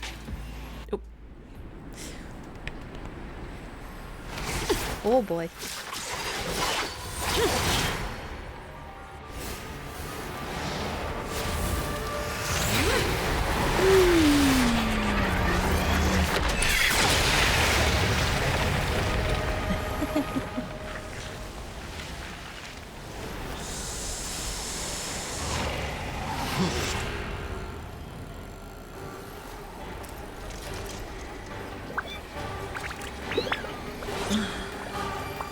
Oh boy. Okay. Conscience has been seared away. My blade is all that remains.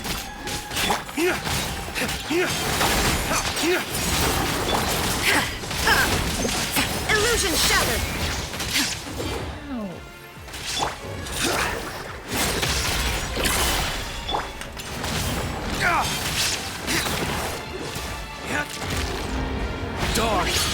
force! Shine down! Now's our chance! Over here!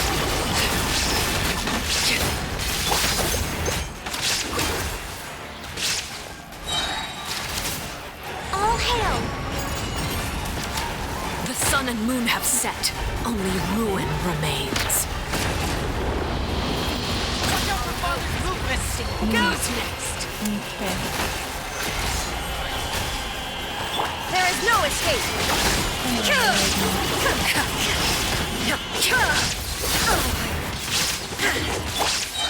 I will have order. Boom. Gather! Now's our chance! Let's see how strong you Power. are. Who's next? We good? Yeah, go get him, Remy.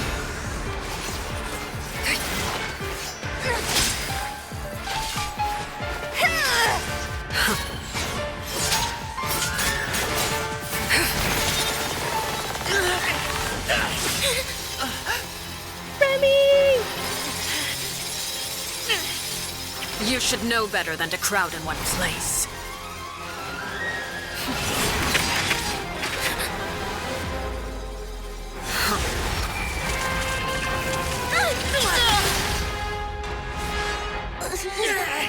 Oh, I know.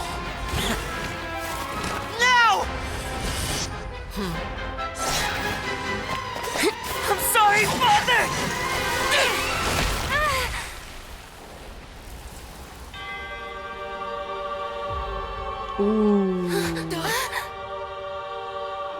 Sorry for what? This pitiful excuse for an attack.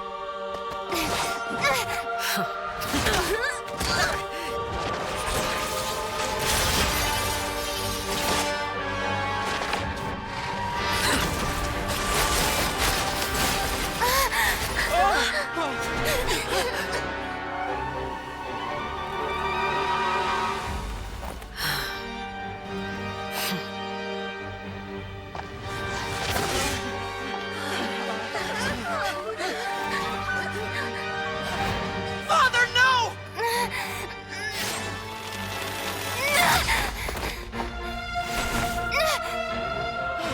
Come on, Remy. Made it out, did you? You're stronger than I expected. Obviously. Ooh.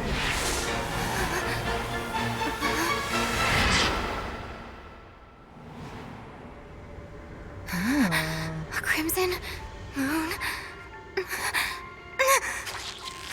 I can't move.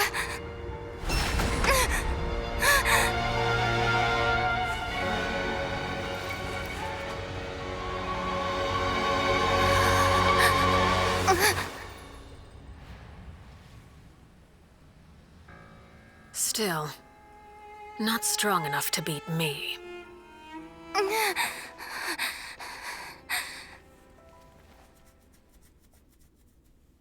Okay. But we made a good effort. Right?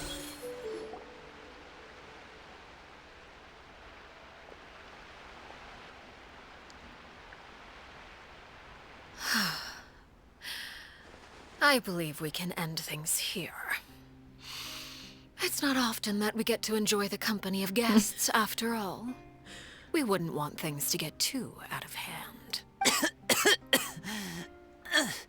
Brother, are you all right? Lenny.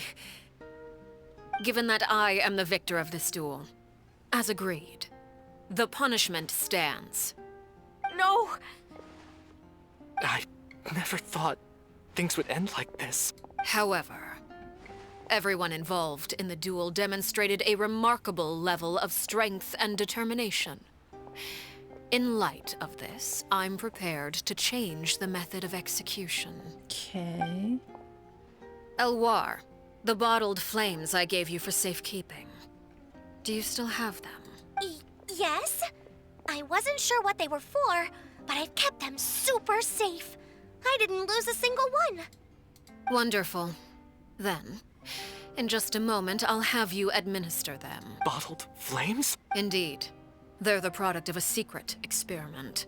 Under certain special circumstances, flames can be extracted from my person and preserved. Once ingested, searing pain will spread across every inch of your body.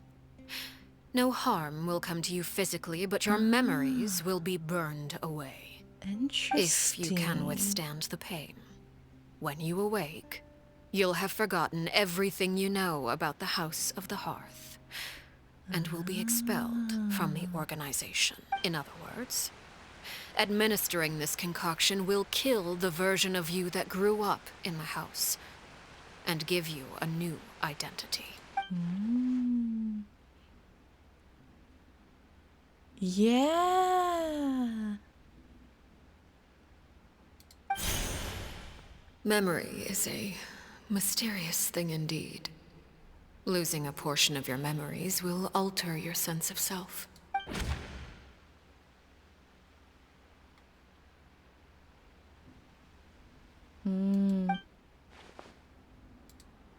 So, you're just letting us go, Father? You misunderstand.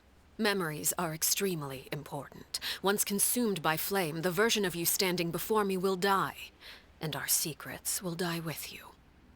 So no, I don't intend to just let you go, because the person who survives will be nothing but a stranger.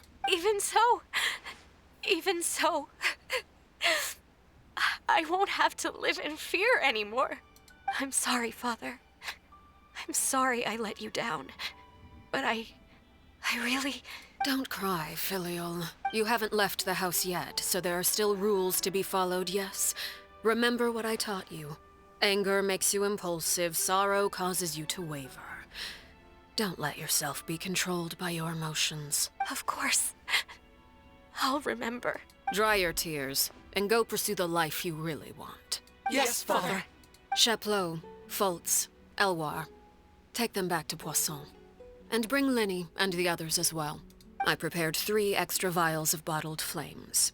As for whether to take them, the choice is yours. Goodbye, children. The next time we meet, I will no longer be your father.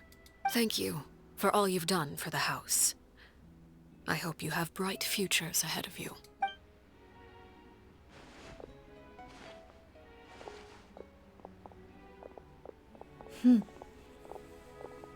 Father.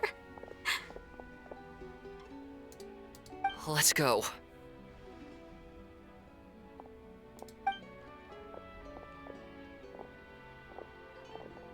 Here, grab my arm, Linny. I'll help you walk back. Thank you. Yeah, so what happens to her? Clairvy.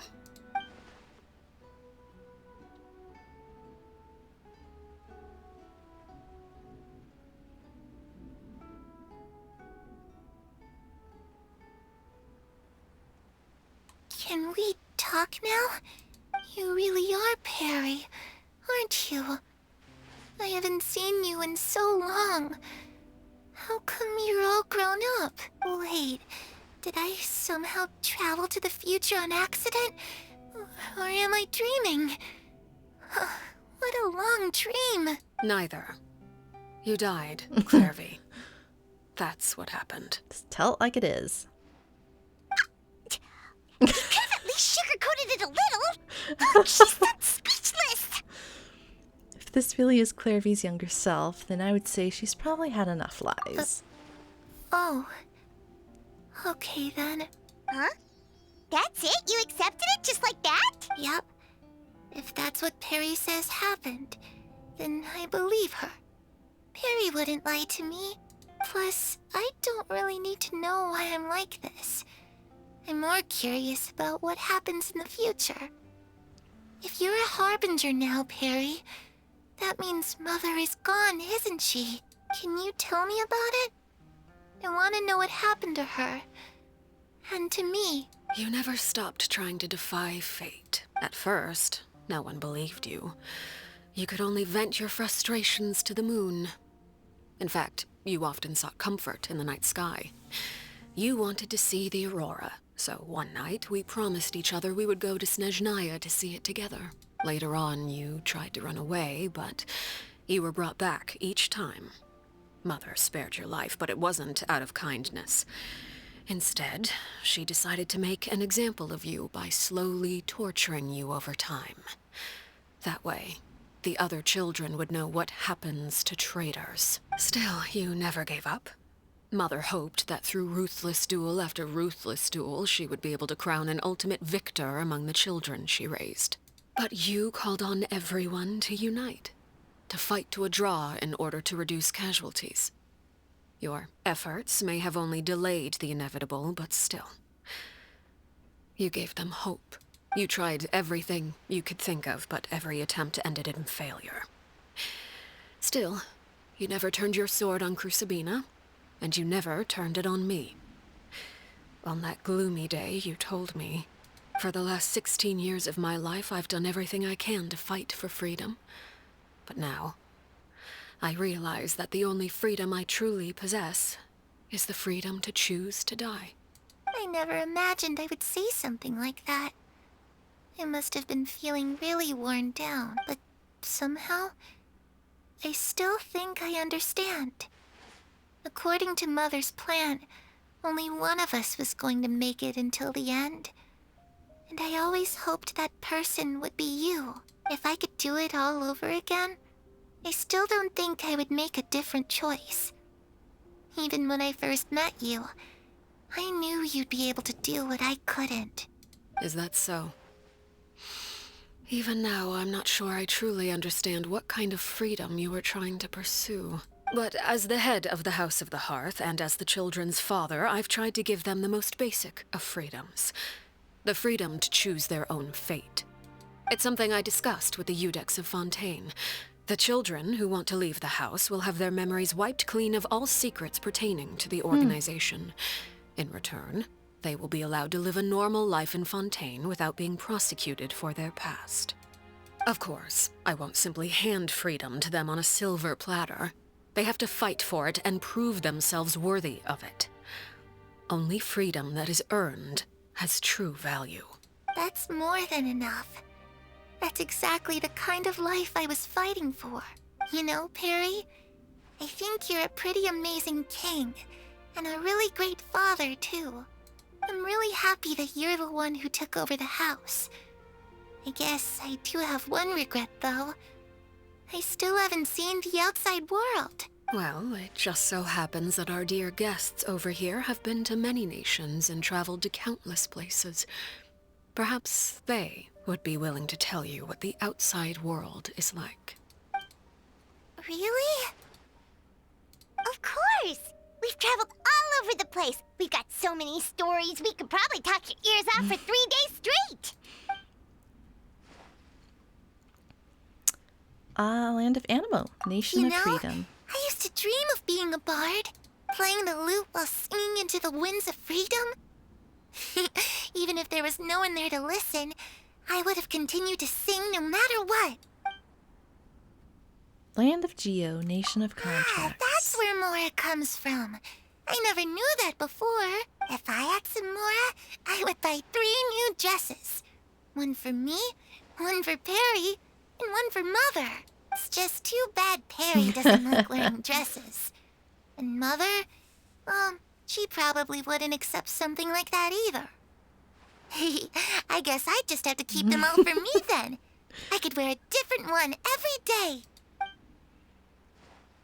Land of Electro. Those yokai you mentioned, what do they look like? I once saw a drawing of this one guy with horns on his head and a super scary face. Are there any yokai like that? Oh, sounds like you're talking about an Oni. Yep, we've met one, and let Paimon tell you, they're not nearly as scary as they Yeah. Land of Dendro. I was always too afraid to skip Mother's fighting lessons, but at the academia, I bet you could do all sorts of secret things in class. Things that have nothing to do with studying. I'm just kidding. Being able to study whatever you want without having to fear for your life actually sounds pretty great.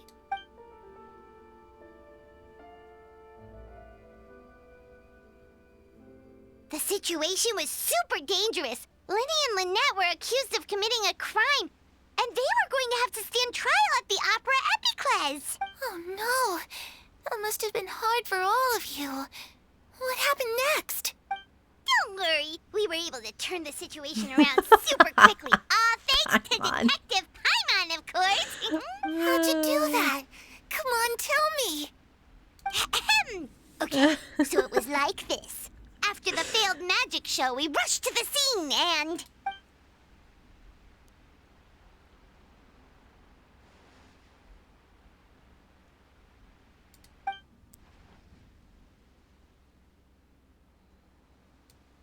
Shadows don't have the capacity to learn or grow. Any new information they encounter is quickly forgotten over time.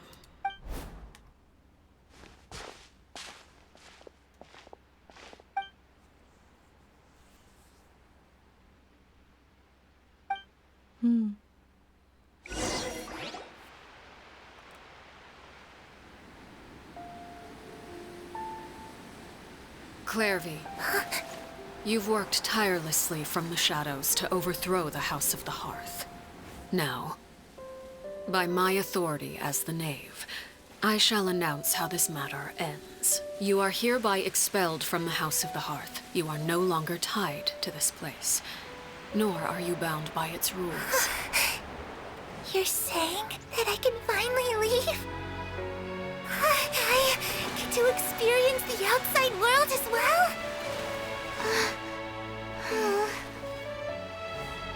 Oh, I almost forgot.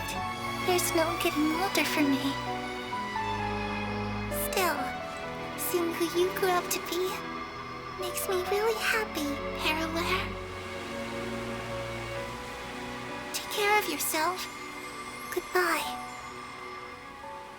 May we meet again someday.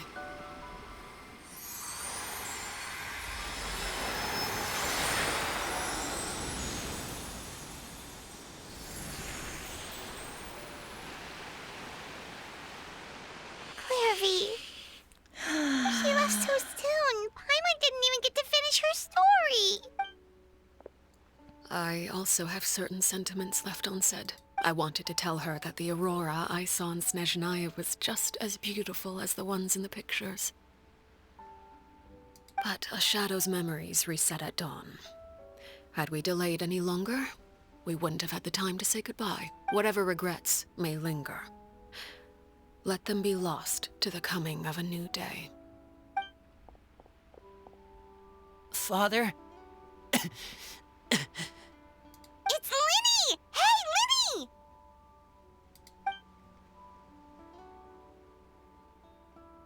What is he doing back here? Let's go check it out.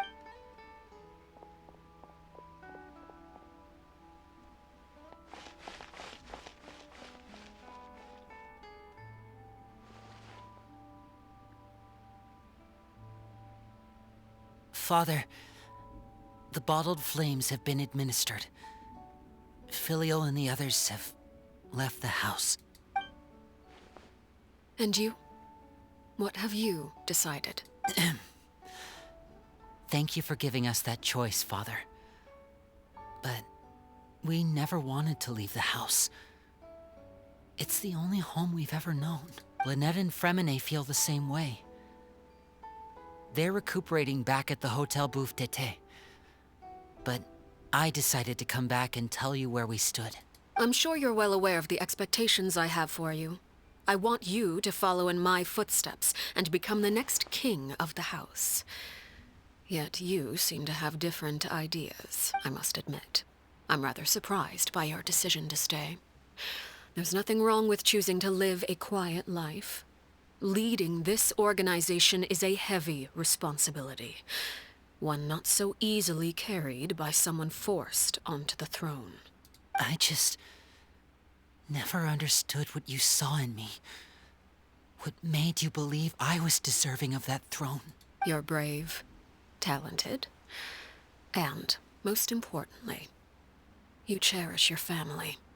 You would do anything to protect them, even if it costs you your life. Yep.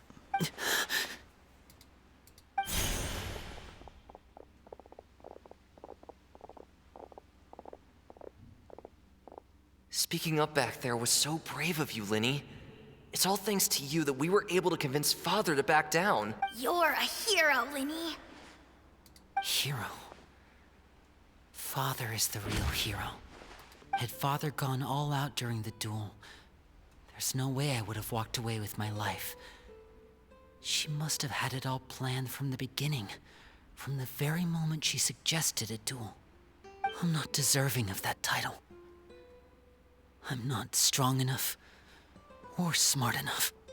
You're wrong. In my opinion, all you need to be deserving of the throne is conviction and the necessary strength to act on it. We may have different ideas of what it means to be a family, but you can hardly be said to lack conviction. What you truly lack is strength. For someone of your talent, though, that's something that will come with time. Even without that strength, you still chose to face me in a duel, even though the odds were stacked against you. That capacity to honor your convictions is what I truly see in you. Father. No one knows what the future holds, what tragedy or triumph may be in store. Being at the head of this organization requires the strength of will to face whatever comes. Caution will only hold you back. If reaching a certain standard were required to go after what you want, I would never have succeeded in killing my predecessor. Back then, there was still a considerable gap between our abilities. Strength may decide the ultimate victor, but those who let a lack of strength dictate their decisions or undermine their convictions will never be worthy of the throne. I understand, Father. Thank you. Children must grow up to surpass their parents. Only then can a family continue to flourish. The road ahead is not an easy one, so I'll ask you one last time. Are you certain you want to stay? You've done so much for me, Father, and that kindness must be repaid. Plus, with Project Stuja at hand, there are many dangers ahead, and I, for one, don't intend to back down. Protecting my family at all costs. That's my conviction. Then you're welcome to stay. As for Project Stuja, you need not be too concerned. If those cowardly businessmen and heartless dignitaries try to take us down, I'm prepared to teach them a lesson. Having members who longed for the light was our organization's last weakness. With those members no longer among our ranks, the House of the Hearth is like a spider hiding in the shadows. We need only wait for our prey to come to us. At present, our imperative is to use their plan to our advantage.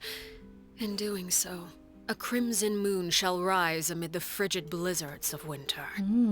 No demonstration of loyalty shall go unrewarded, and no sacrifice shall be in vain. As for the two of you, whether we meet again as friend or foe, I'll remember the camaraderie we shared in this moment. No matter how arduous the journey ahead, I hope we both reach our desired destination.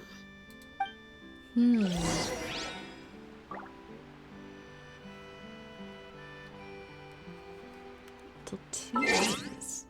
Okay.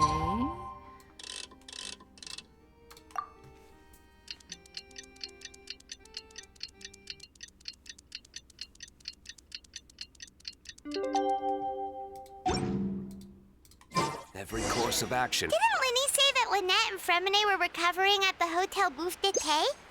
Ooh, Paimon wonders how they're doing. Maybe we should go check on them. Oof. Man, the team. Okay.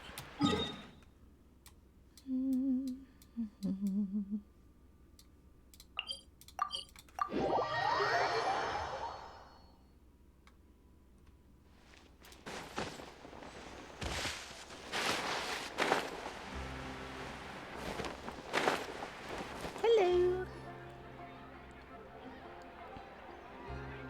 Lynette? Fremine?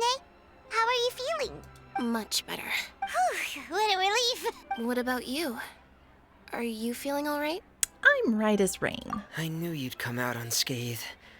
Us, on the other hand, well, we've been bedridden for 2 days. I couldn't even turn over. Oh, and I wanted to ask, is Claire V... gone. Linny and the other members have left Poisson and returned to the House of the Hearth. According to him, there haven't been any more sightings of a spirit roaming the house. We bid her farewell under a blanket of sunlight. Her wish has been fulfilled. I see. I'm glad. Father came to check up on us 2 days ago and told us about what happened with Crucibina and Clairvy. Actually, I've met Crucibina before. Wait, what? You've met the former knave? Crucibina died a year after Clairvy.